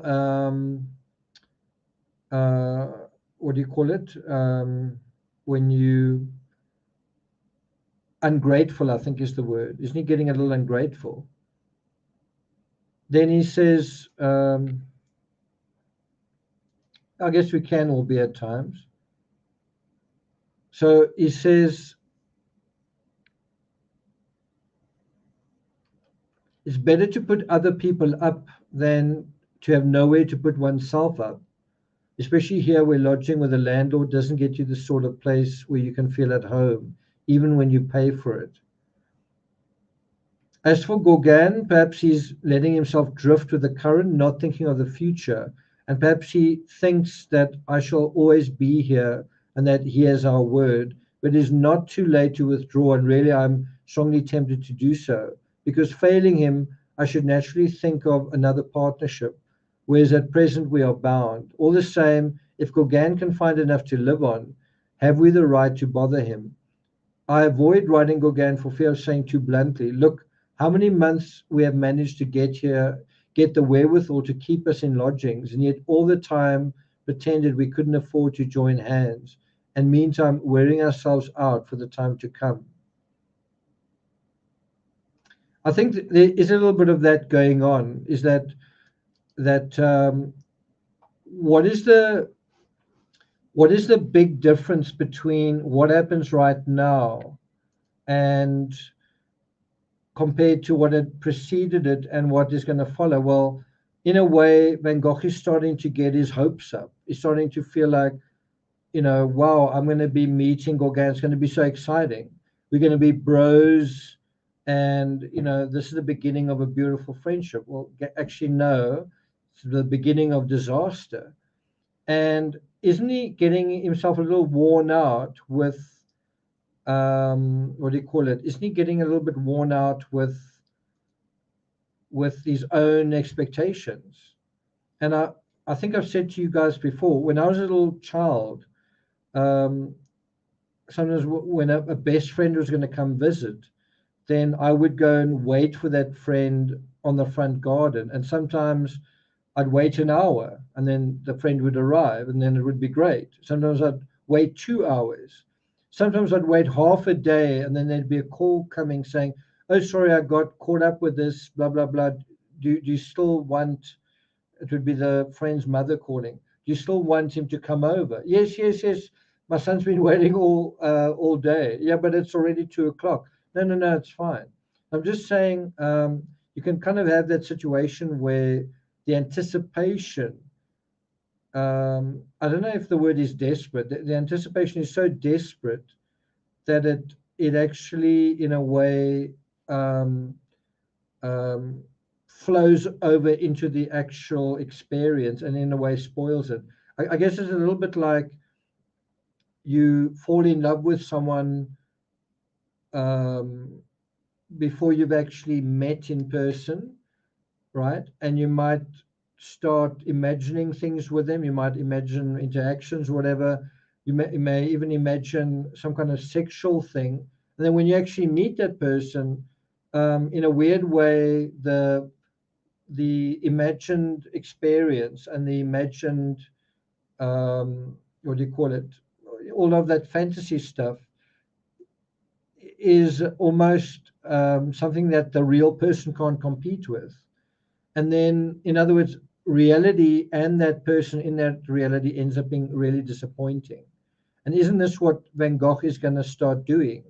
I mean, it's quite early. Like, in other words, the idea that Gauguin may join them is there, but um, it's that point where Gauguin says, "Okay, I'm coming," and then isn't that the moment that Van Gogh is going to kind of start changing? He's going to start thinking, "Wow, it's going to be so great to have another artist here, and this is the beginning of a dream come true." And you know what? We're going to do this together, and we're going to do that together, and I want to show him this and all that kind of thing.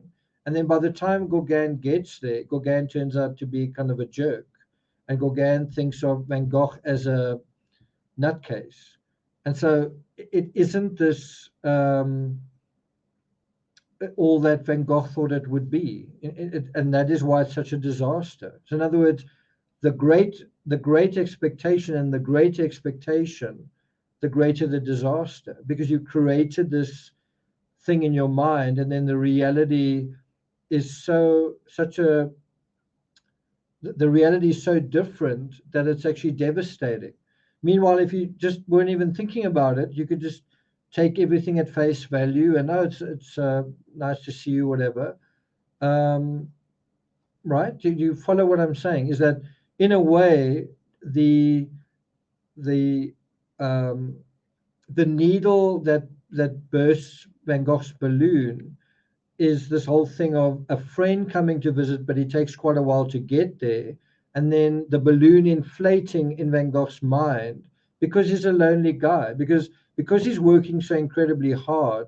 there's a part of him when it's this idea that Gauguin is going to join him.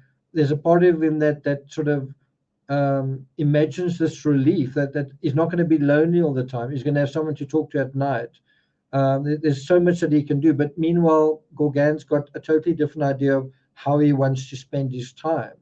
Maybe he wants to go to the brothel. Maybe he wants to be drunk. Maybe he wants, whatever. Do you get what I'm saying? Okay, so let's go back to the letter. So he says, if you wanted me to, why didn't you tell me to come north? I should have done so by now. So he's kind of just running through some of the discussion that he's thinking about in terms of Gauguin, but he's sending it in a letter to his brother.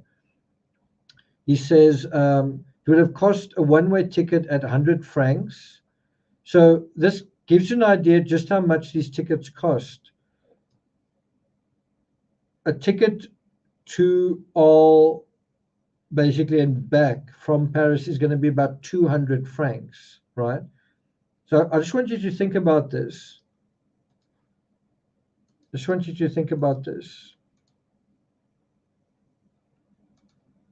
You must remember Van Gogh is kind of living on the edge in terms of the pocket money his brother's giving him. Right at the top here, he talks about 500 francs. He says, I just need 500 francs for furniture, right? Right, so like in his mind, that's quite a lot of money, but it's a way to kind of get a home underway, right? Now, if you think about this, so I want 500 francs. Now, if you think about it from the perspective of Theo, if Theo pays for Gauguin to go to All, that's 100 francs, right? There you have it, one-way ticket, 100 francs. If Gauguin decides, fuck it, All is a dump, I'm coming back, well, now it's 200 francs. If Vincent loses his ear and Theo's got to sort of come and do damage control, then it's Theo's also got to go down. That's another 100 francs. And then go back home. And now we're at 400 francs. That's just going to All and coming back. We're already at 400 francs. And then if Van Gogh decides, it's not working out here, I also need to, I've got to get out of All as well. Well, now that's 500 francs. And so just getting to All would be fairly prohibitively expensive. And once all of those trips had been paid, you can imagine Theo's a little bit poorer. He doesn't have that much money now to send Vincent because he's had to put out fires. Does that make sense? And this is what is waiting for them.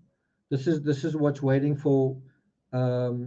Just the ear incident is going to cost ultimately 400 francs in terms of, Gauguin going there, Gauguin saying, get me out of here. And then also Theo going there and Theo going back. He goes there to deal with the ear incident. That's 400 francs. It's a very expensive misadventure, right?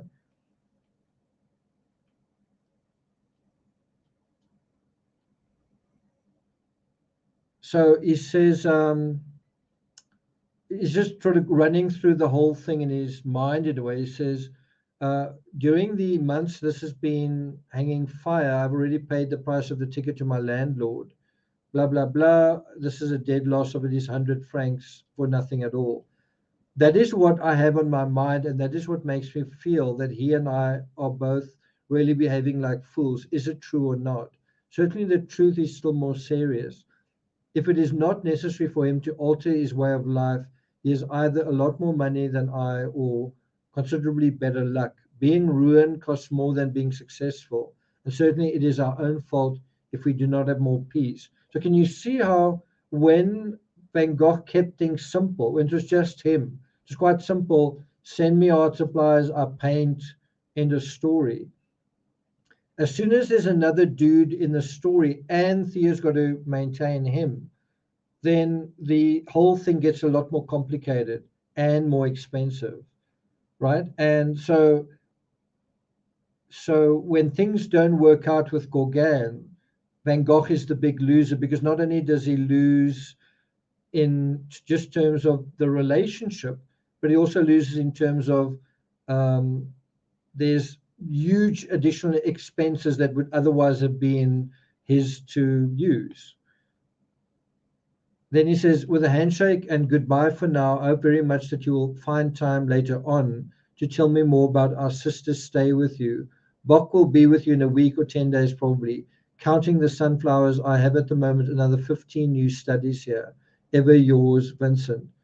You've got another 15 studies. So can you see how um, Gauguin is going to upset the apple cart? Can you see how, and I don't know whether you want to blame Gauguin and say Gauguin is a SOB, or whether it could have been anyone. But I do sort of feel like Gauguin is a bit of a bastard, because Gauguin left Vincent when he was basically almost dead. He'd almost bled to death on his bed. And that's when Gauguin said, I'm out of here. Like a real friend, and even just a nice, or even just a decent human being would have said, look, let me try and do damage control here. Let's wait till Vincent is back on his feet and whatever. And I mean, if Vincent did cut his own ear off, you would imagine it's almost like someone who's suicidal. You'd imagine he really does need someone's reassurance, and he needs kind of a hug, and he kind of needs not to be abandoned.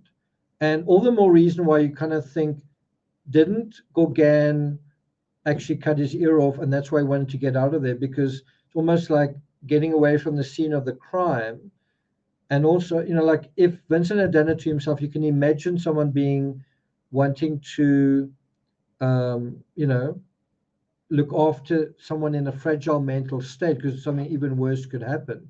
Why would you want to abandon that person when they've just done that? Wouldn't you feel cheap, as they are on the edge of not being alive? I can actually maybe prevent that from taking place. But if you'd actually attack that person, then you really don't want to be there, and then you really also want to get away from that situation. Does that make sense? It does seem that way. That also seems true. That's calling a spade a spade. Okay, okay, yeah. Okay, so I mean, we're not we're gonna deal with Gauguin when he enters the story, and you're gonna hear what Vincent says about him. And it's gonna kind of be a mixed bag. It's gonna be some exciting moments, happy moments, and then also some horrible moments. And so, yeah, we come to such a great moment in the Van Gogh story, where some of the really signature artworks come to the fore, like this one, the Night Cafe. And this is where you start getting a sense that, is Van Gogh starting to struggle before Gauguin gets there, but because of Gauguin, because Gauguin's already being an arsehole. Gauguin's already just, deciding what's going to suit him. And so Vincent's already kind of starting to unravel because of this sense of expectation. I mean, what is Van Gogh doing painting this picture if he's not in the picture himself? Isn't he also drinking at this point? Anyway, let's have a look. So it's the 8th of September. My dear Theo, thank you 1,000 times for your kind letter and the 300 francs it contained. After some worrying weeks, I've just had a much better one. And just as worries do not come singly, neither do the joys. For just because I'm always bowed down under this difficulty of paying my landlord, I made up my mind to take it gaily. I swore at the said landlord, who after all isn't a bad fellow, and told him that to revenge myself for paying him so much money for nothing, I would paint the whole of his rotten shanty so as to repay myself. Then, to the great joy of the landlord, of the postman whom I'd already painted, of the visiting night prowlers, and of myself, for 3 nights running, I sat up to paint and went to bed during the day. I often think that the night is more alive and more richly colored than the day. That's quite an interesting statement. I mean, if you think about it, how many artists do you know who have artworks of the night? It really is quite a creative way of thinking about stuff. Um, the other thing that I think one's got to think about is he gets sent quite a lot of money, right? He gets Iceland. Good to see you. Vincent gets sent quite a lot of money. And what does he do with that money? What do you think he does with that money? I mean, he said in a previous letter that, wow, I wish I had 500 francs for furniture and you could set up a home, blah, blah, blah, right? And then he gets his wish. He gets quite a lot of money. And the next thing, he's painting this. What do you think is going on when he gets all of this money? What do you think he does with it? Uh, Thanks a lot, Ashlyn. Thank you. Uh, I've been enjoying your pictures of your distant past. Quite good to see. So the point I'm trying to get to is when he's sent this large amount of money, isn't he tempted to kind of have a bit of fun? Isn't he tempted to get drunk and go to a brothel, right? And this is September. Doesn't that kind of start setting the stage for what's going to happen with Gauguin? So what I'm trying to say is he was in a mentally good place 1 letter ago, physically in quite a good place 1 letter ago, and that was when he wasn't getting a lot of money. You know, he was getting a kind of a just enough to live on thing.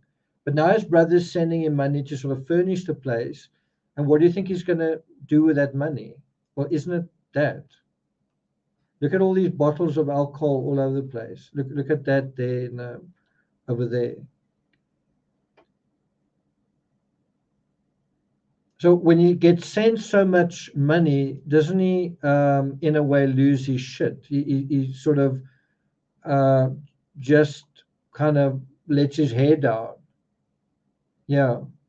And you've kind of had that sense about him all along that he can't actually handle, um, he can't really manage money, which is why every week Theo's got to send him just a little bit.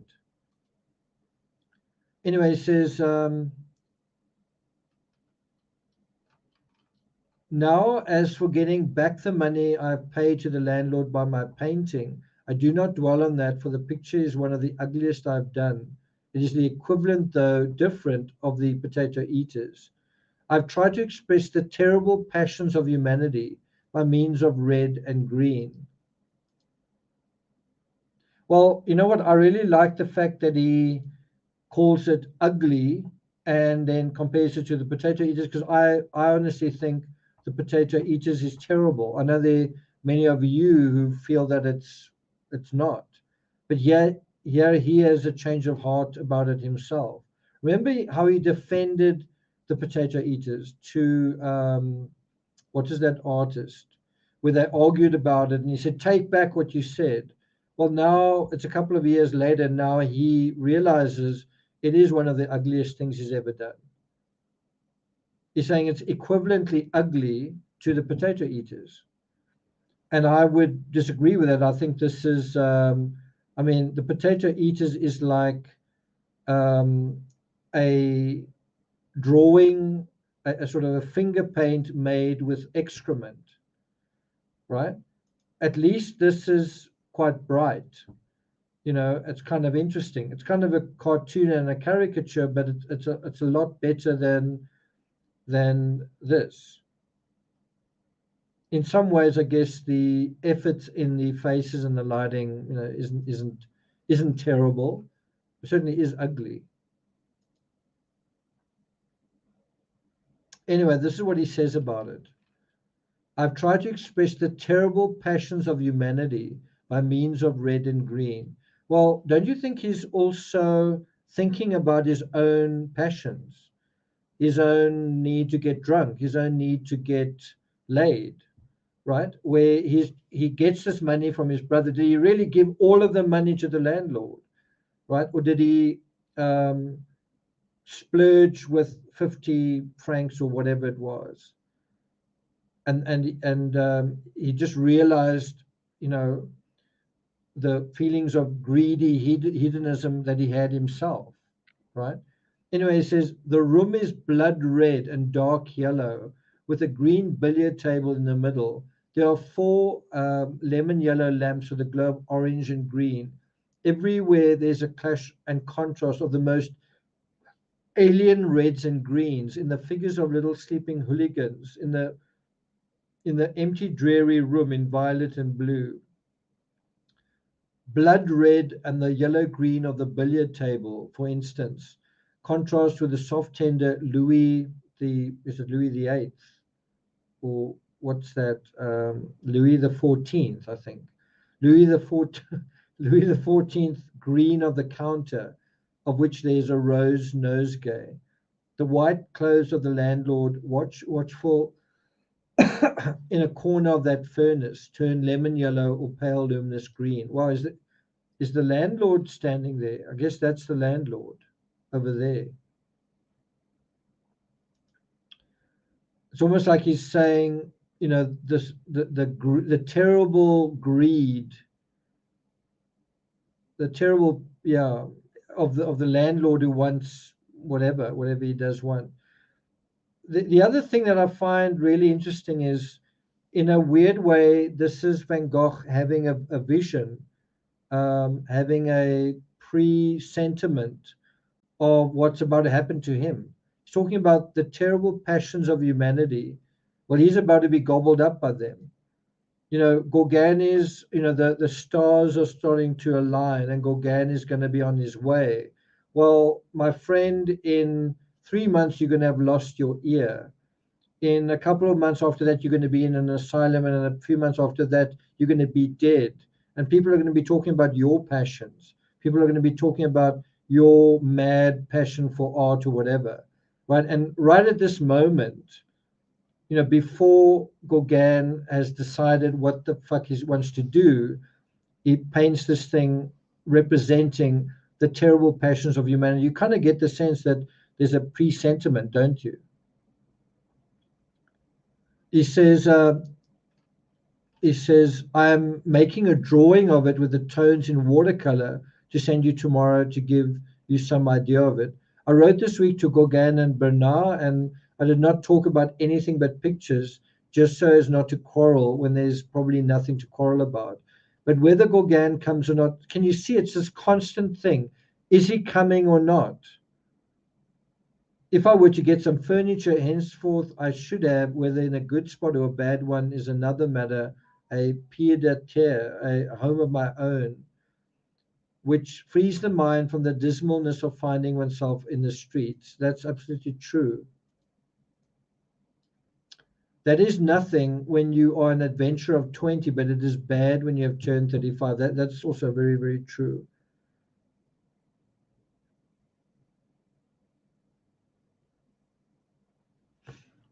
Let's just highlight that. Is Zircon here? Wow. Welcome. So he goes on to say, today in the Intransigent, I think it's a kind of publication, I noticed the suicide of Monsieur Bing Levy. And so it kind of makes you wonder, is he going to share with us 2 years before his own death his feelings about suicide? Well, let's see. He says, it can't be the Levy Bing's manager, can it? I think it must be someone else.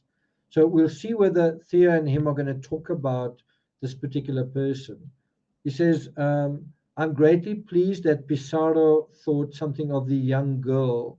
Did Pissarro say anything about the sower?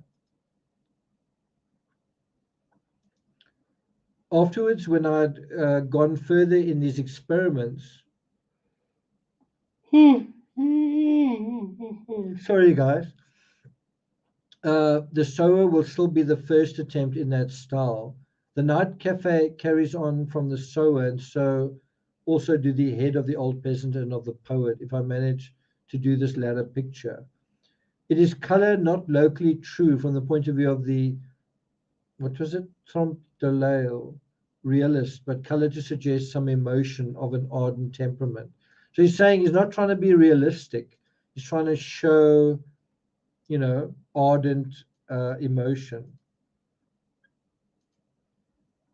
When Paul Mance saw the exhibition, The Violent and Inspired Sketch by Delacroix, that we saw at the Champs-Élysées, the Bark of Christ, he turned away from it, exclaiming in his article, I did not know that one could be so terrible with a little blue and green.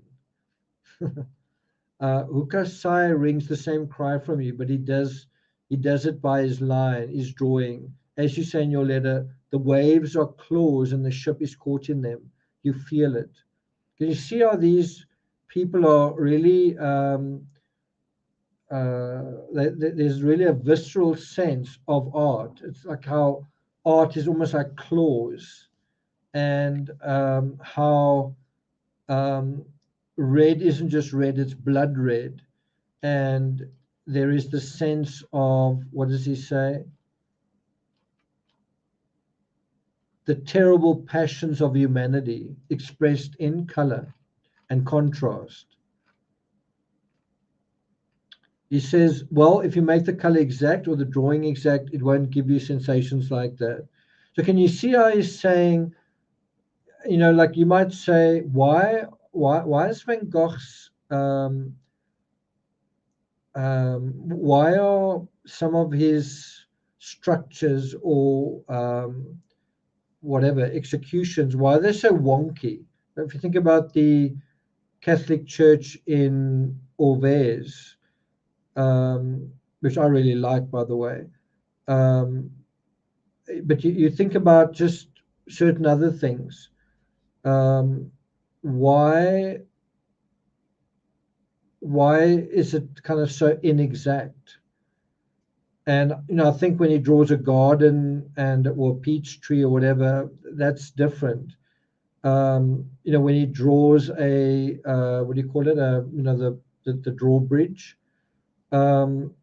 He's trying to convey something, I think, almost cute, something that is, what's the word? Folksy, almost like a fairy tale. He's trying to draw on that aspect, and I think that he does kind of succeed. He says, anyhow, very soon, tomorrow or the next day, I'll write to you again about this and answer your letter and send you the sketch of the night cafe. Now, by the way, I bought about 6 prints of the Grand Canyon that are all done in a kind of a cartoon style, but just executed really, really, really well. And although it's kind of a cartoon style of this incredible space, it nevertheless is expressionistic in the sense that it nevertheless does feel epic. So even though it's reduced in a way simplified, the colors are so bold and so, what's the word?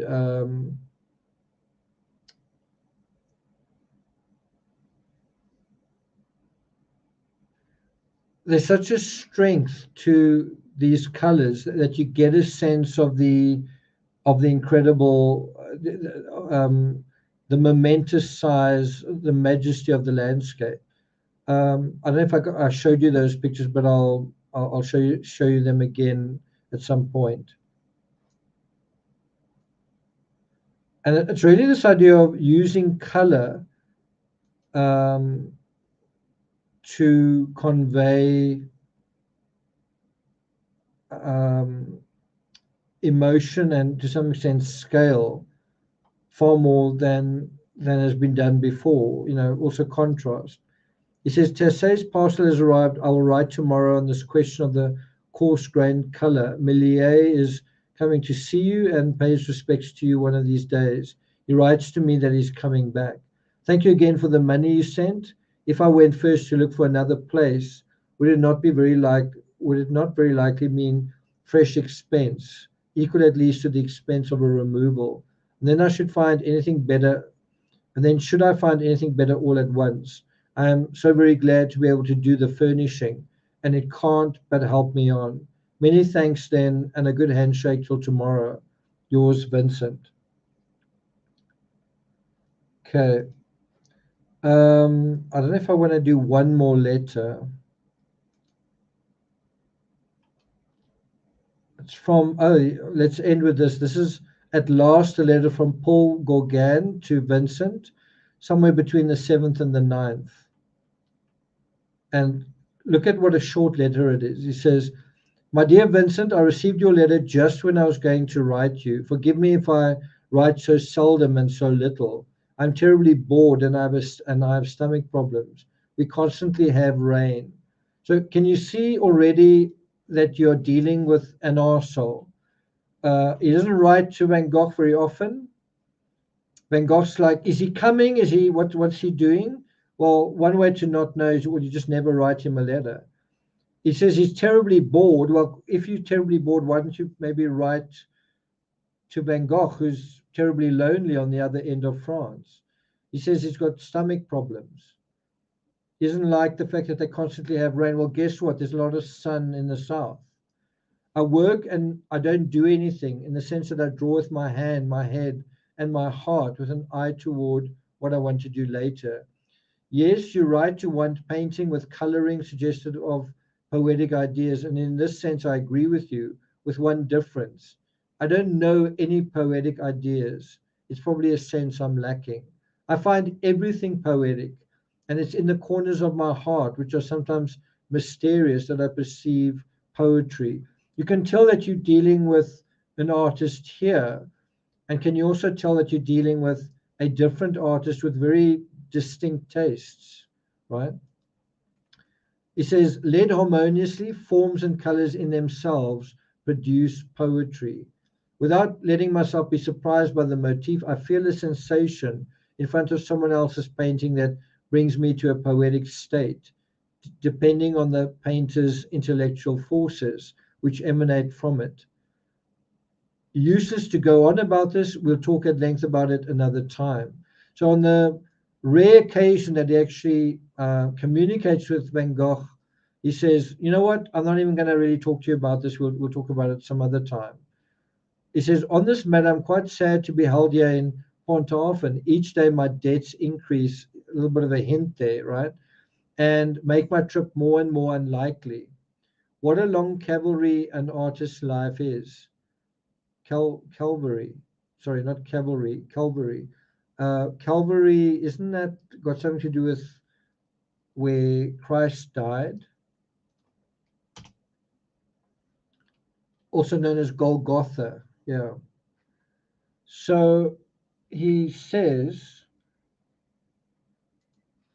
and that's perhaps what makes us go on living. Passion gives life, and we die when it's no longer nourishing. Well, if there's anyone who, sorry to laugh, if there's anyone who lives passionately, if that's the word, it's certainly this fellow. I just want to take that word passion and go back to the previous letter. Do you remember what he said here? He says, the terrible passions of humanity. And remember, I was saying there seems something of a presentiment in this letter. Well, what do you think about Gauguin's passions? Are they terrible? Are they terrible? So anyway, yeah, he talks about passion giving life, and we die when it's no longer nourishing. Let's abandon these paths lined with thorny bushes, although they have their savage poetry. I study a little Bernard, who I know less than you. I know that you want to do something good for him and he needs it. He has naturally suffered and he started life filled with gall, driven to see the bad side of man. I hope that with his intelligence and his love of art, he will one day perceive that goodness is a strength against the other and a consolation for our own misfortunes. He likes you and values you, therefore, you can have a good influence on him. We very much need to be united in heart and intelligence if we want the future to put us in our true places. It's kind of a enigmatic letter, isn't it? Like, what is he actually saying? Then he says, is your brother away on a journey? Bear in mind, Gauguin can't really get anything from Vincent. Vincent doesn't have any money. Vincent doesn't have any influence. Vincent doesn't really have anything to offer Gauguin. But Vincent is a route to money, to Theo. And Gauguin cannot help but notice, right? Let me just bring myself back a little bit.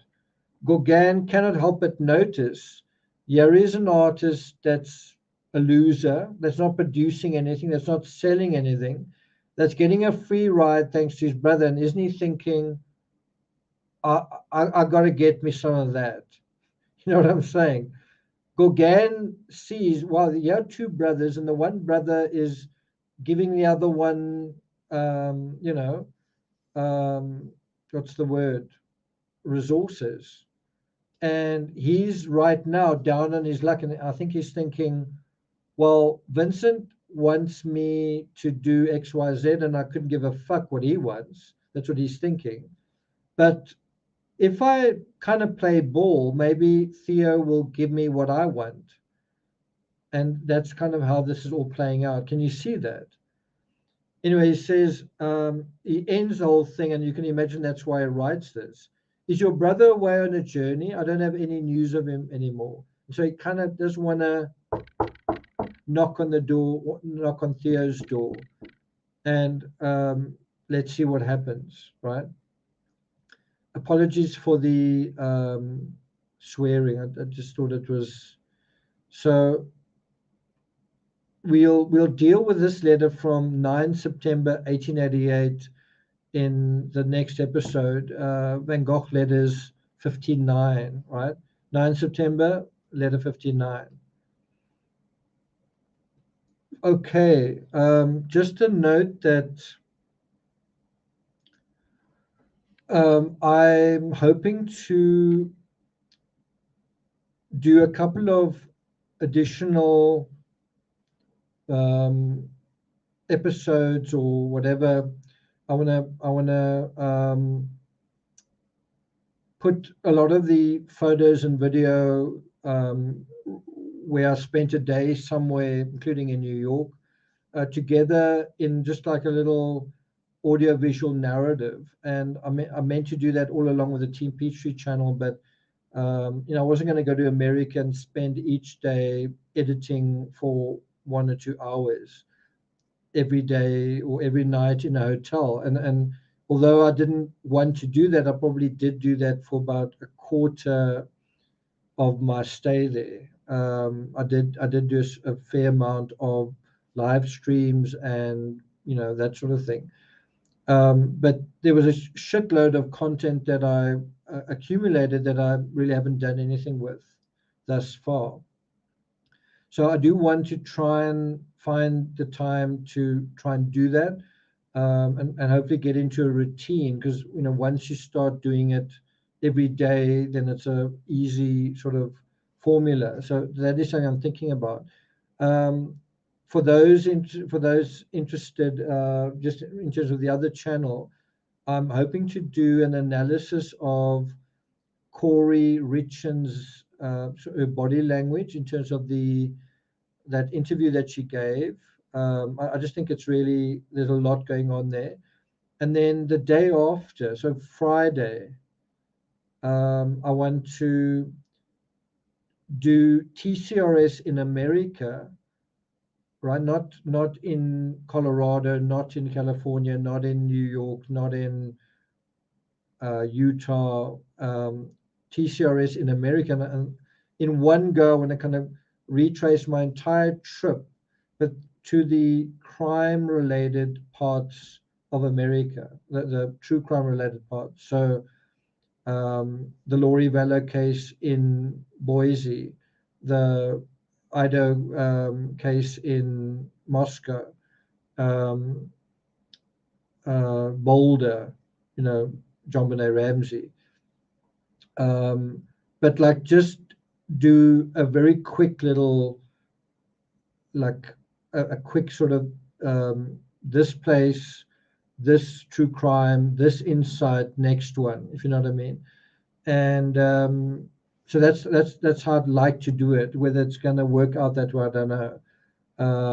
Often when you start a thing like that, it just gets bigger and bigger. But the idea being just to do a overview, but within the true crime, what do you call it? The true crime milestone thing of my trip to America. Does that make sense? So in other words, retracing my trip through America, but through the visits through True Crime Fabric. And I think one of the cases that I probably visited the most, surprisingly enough, was probably um, Gabby Petito.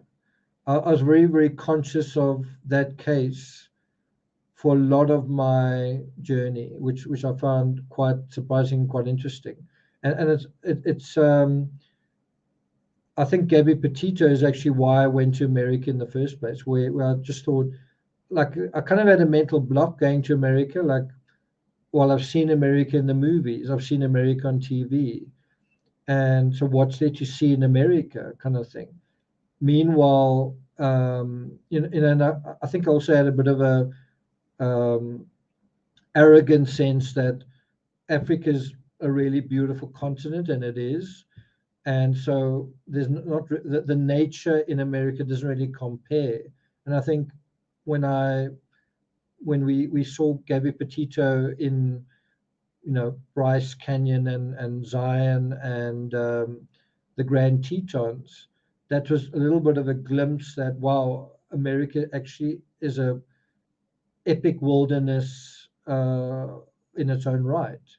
And so I recognized that during the Gabby Petito case, and obviously when I went to America, I actually um, wasn't disappointed at all. I found that out in its own right, and that's also what makes California what an incredible state. With the incredible trees, but also deserts, canyons, and all the rest. So that's kind of what I'm hoping to do. We'll see how things go.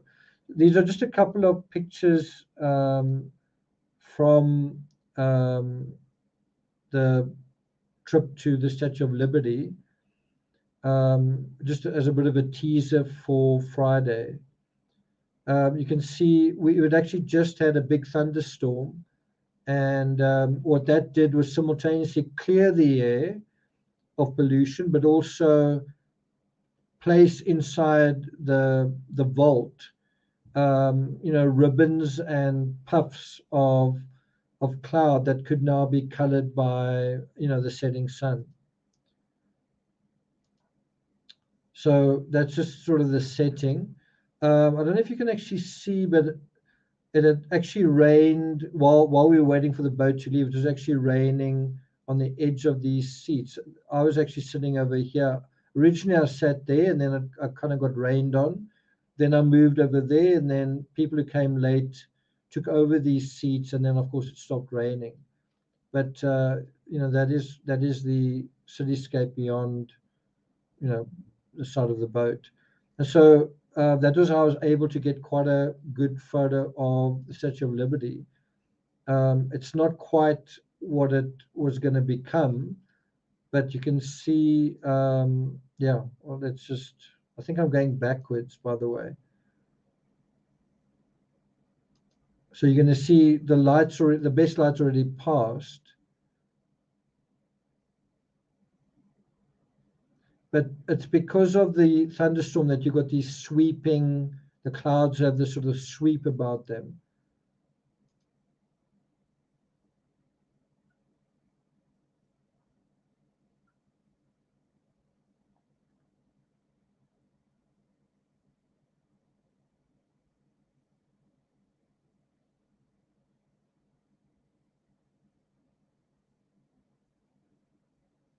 So as I say, I am actually going backwards to the chronology. So you'll see it does get brighter as we go, kind of go backwards.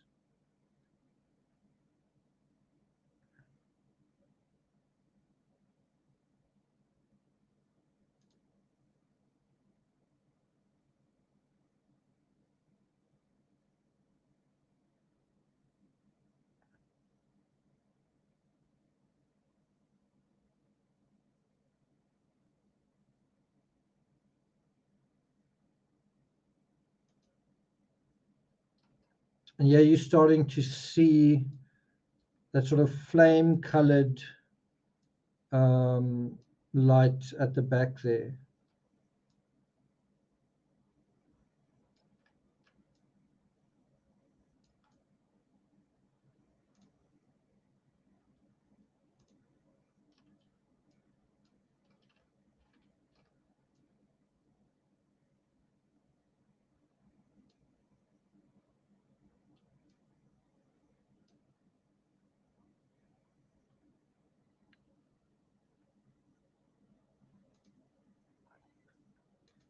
And so, as I say, it's going to,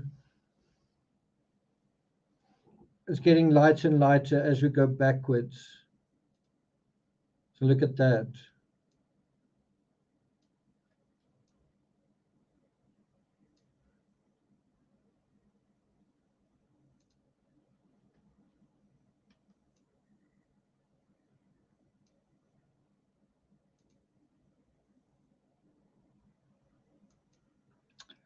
Sorry about that. Not, I think there is some video here. There we go. Get the light over there.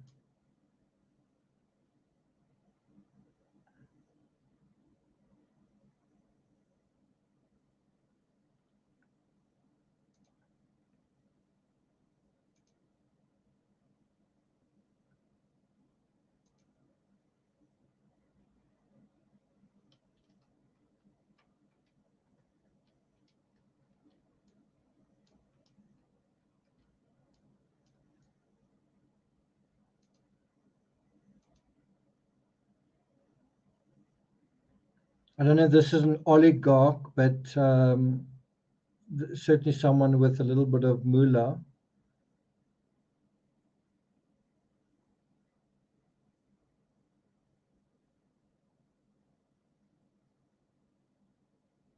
Stephanie L, do you know whose boat that belongs to by any chance?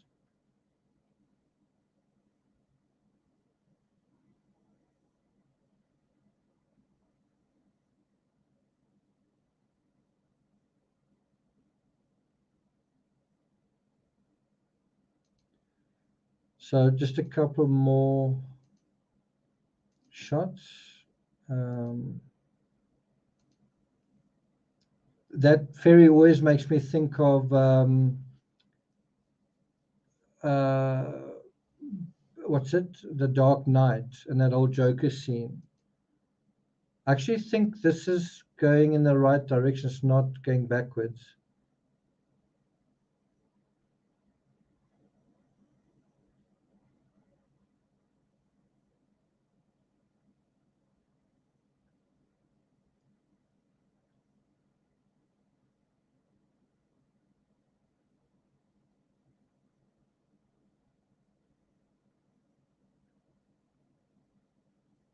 I still want to share with you the sights of visiting this tower, like walking from 20 blocks away to this tower, and then just how the fabric of New York, of Manhattan, is very different on the lower side to the Midtown side.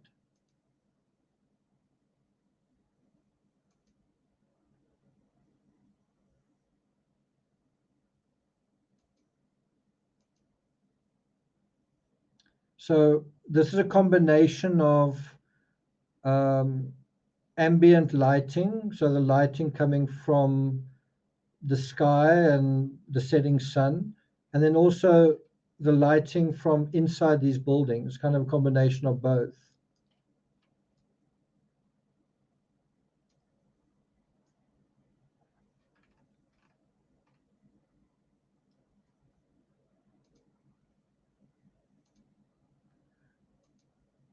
And that was actually taken by some German tourists, that picture.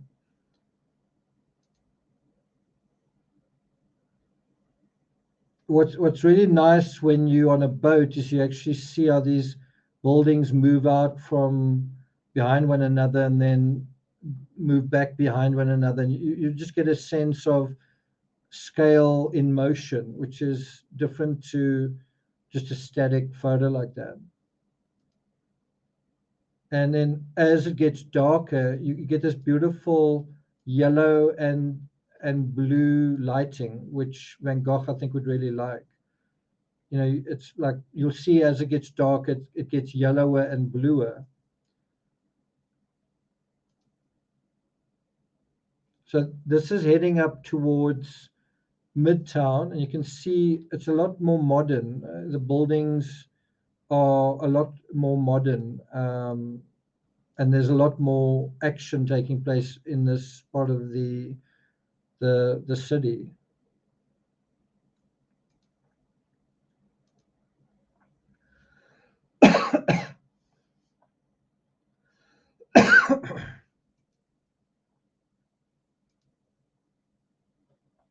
That's what I mean by when you've got motion. Can you see how it just adds another dimension to it? There's the Chrysler building over there.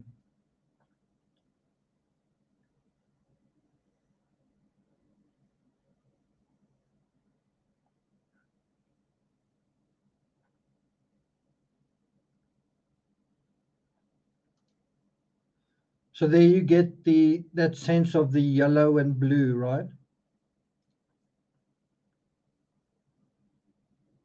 I'm not quite sure what this is at the top here. I think it's what is this at the top? Not quite sure. Is it just like a flag?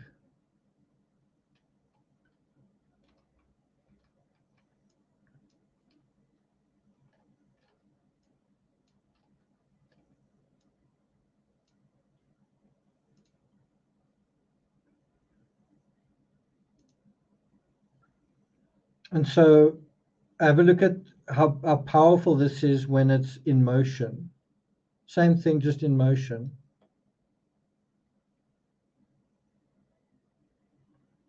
Not so much that video, but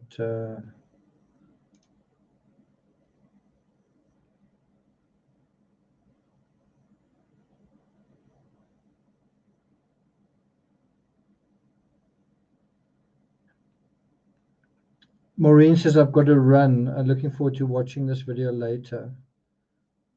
I hope you do, Maureen.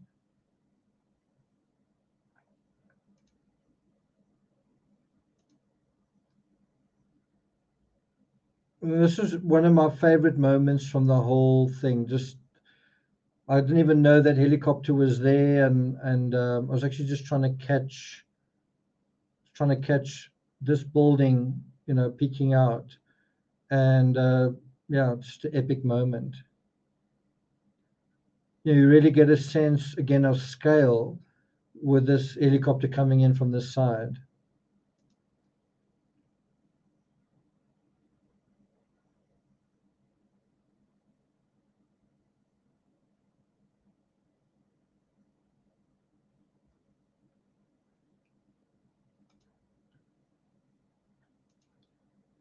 So yeah, this is just even later. It's getting quite dark at this point, and just coming in.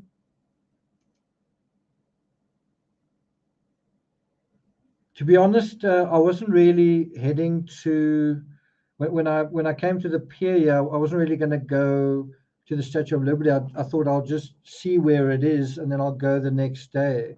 And then I just spur of the moment went, and you know everything was sort of wrong. It was the next ticket would be like 90 minutes later. It was about to rain. It just didn't seem like a very good thing, and it just turned out to be, it was a good excursion. I'm just sorry that I couldn't have shared this with, some of you guys. I really would have liked to have done this with Stephanie, Stephanie 1, Stephanie 2. Would have been quite a lot of fun. This is just on the walk back. Just this church in front of this building was quite epic, I thought.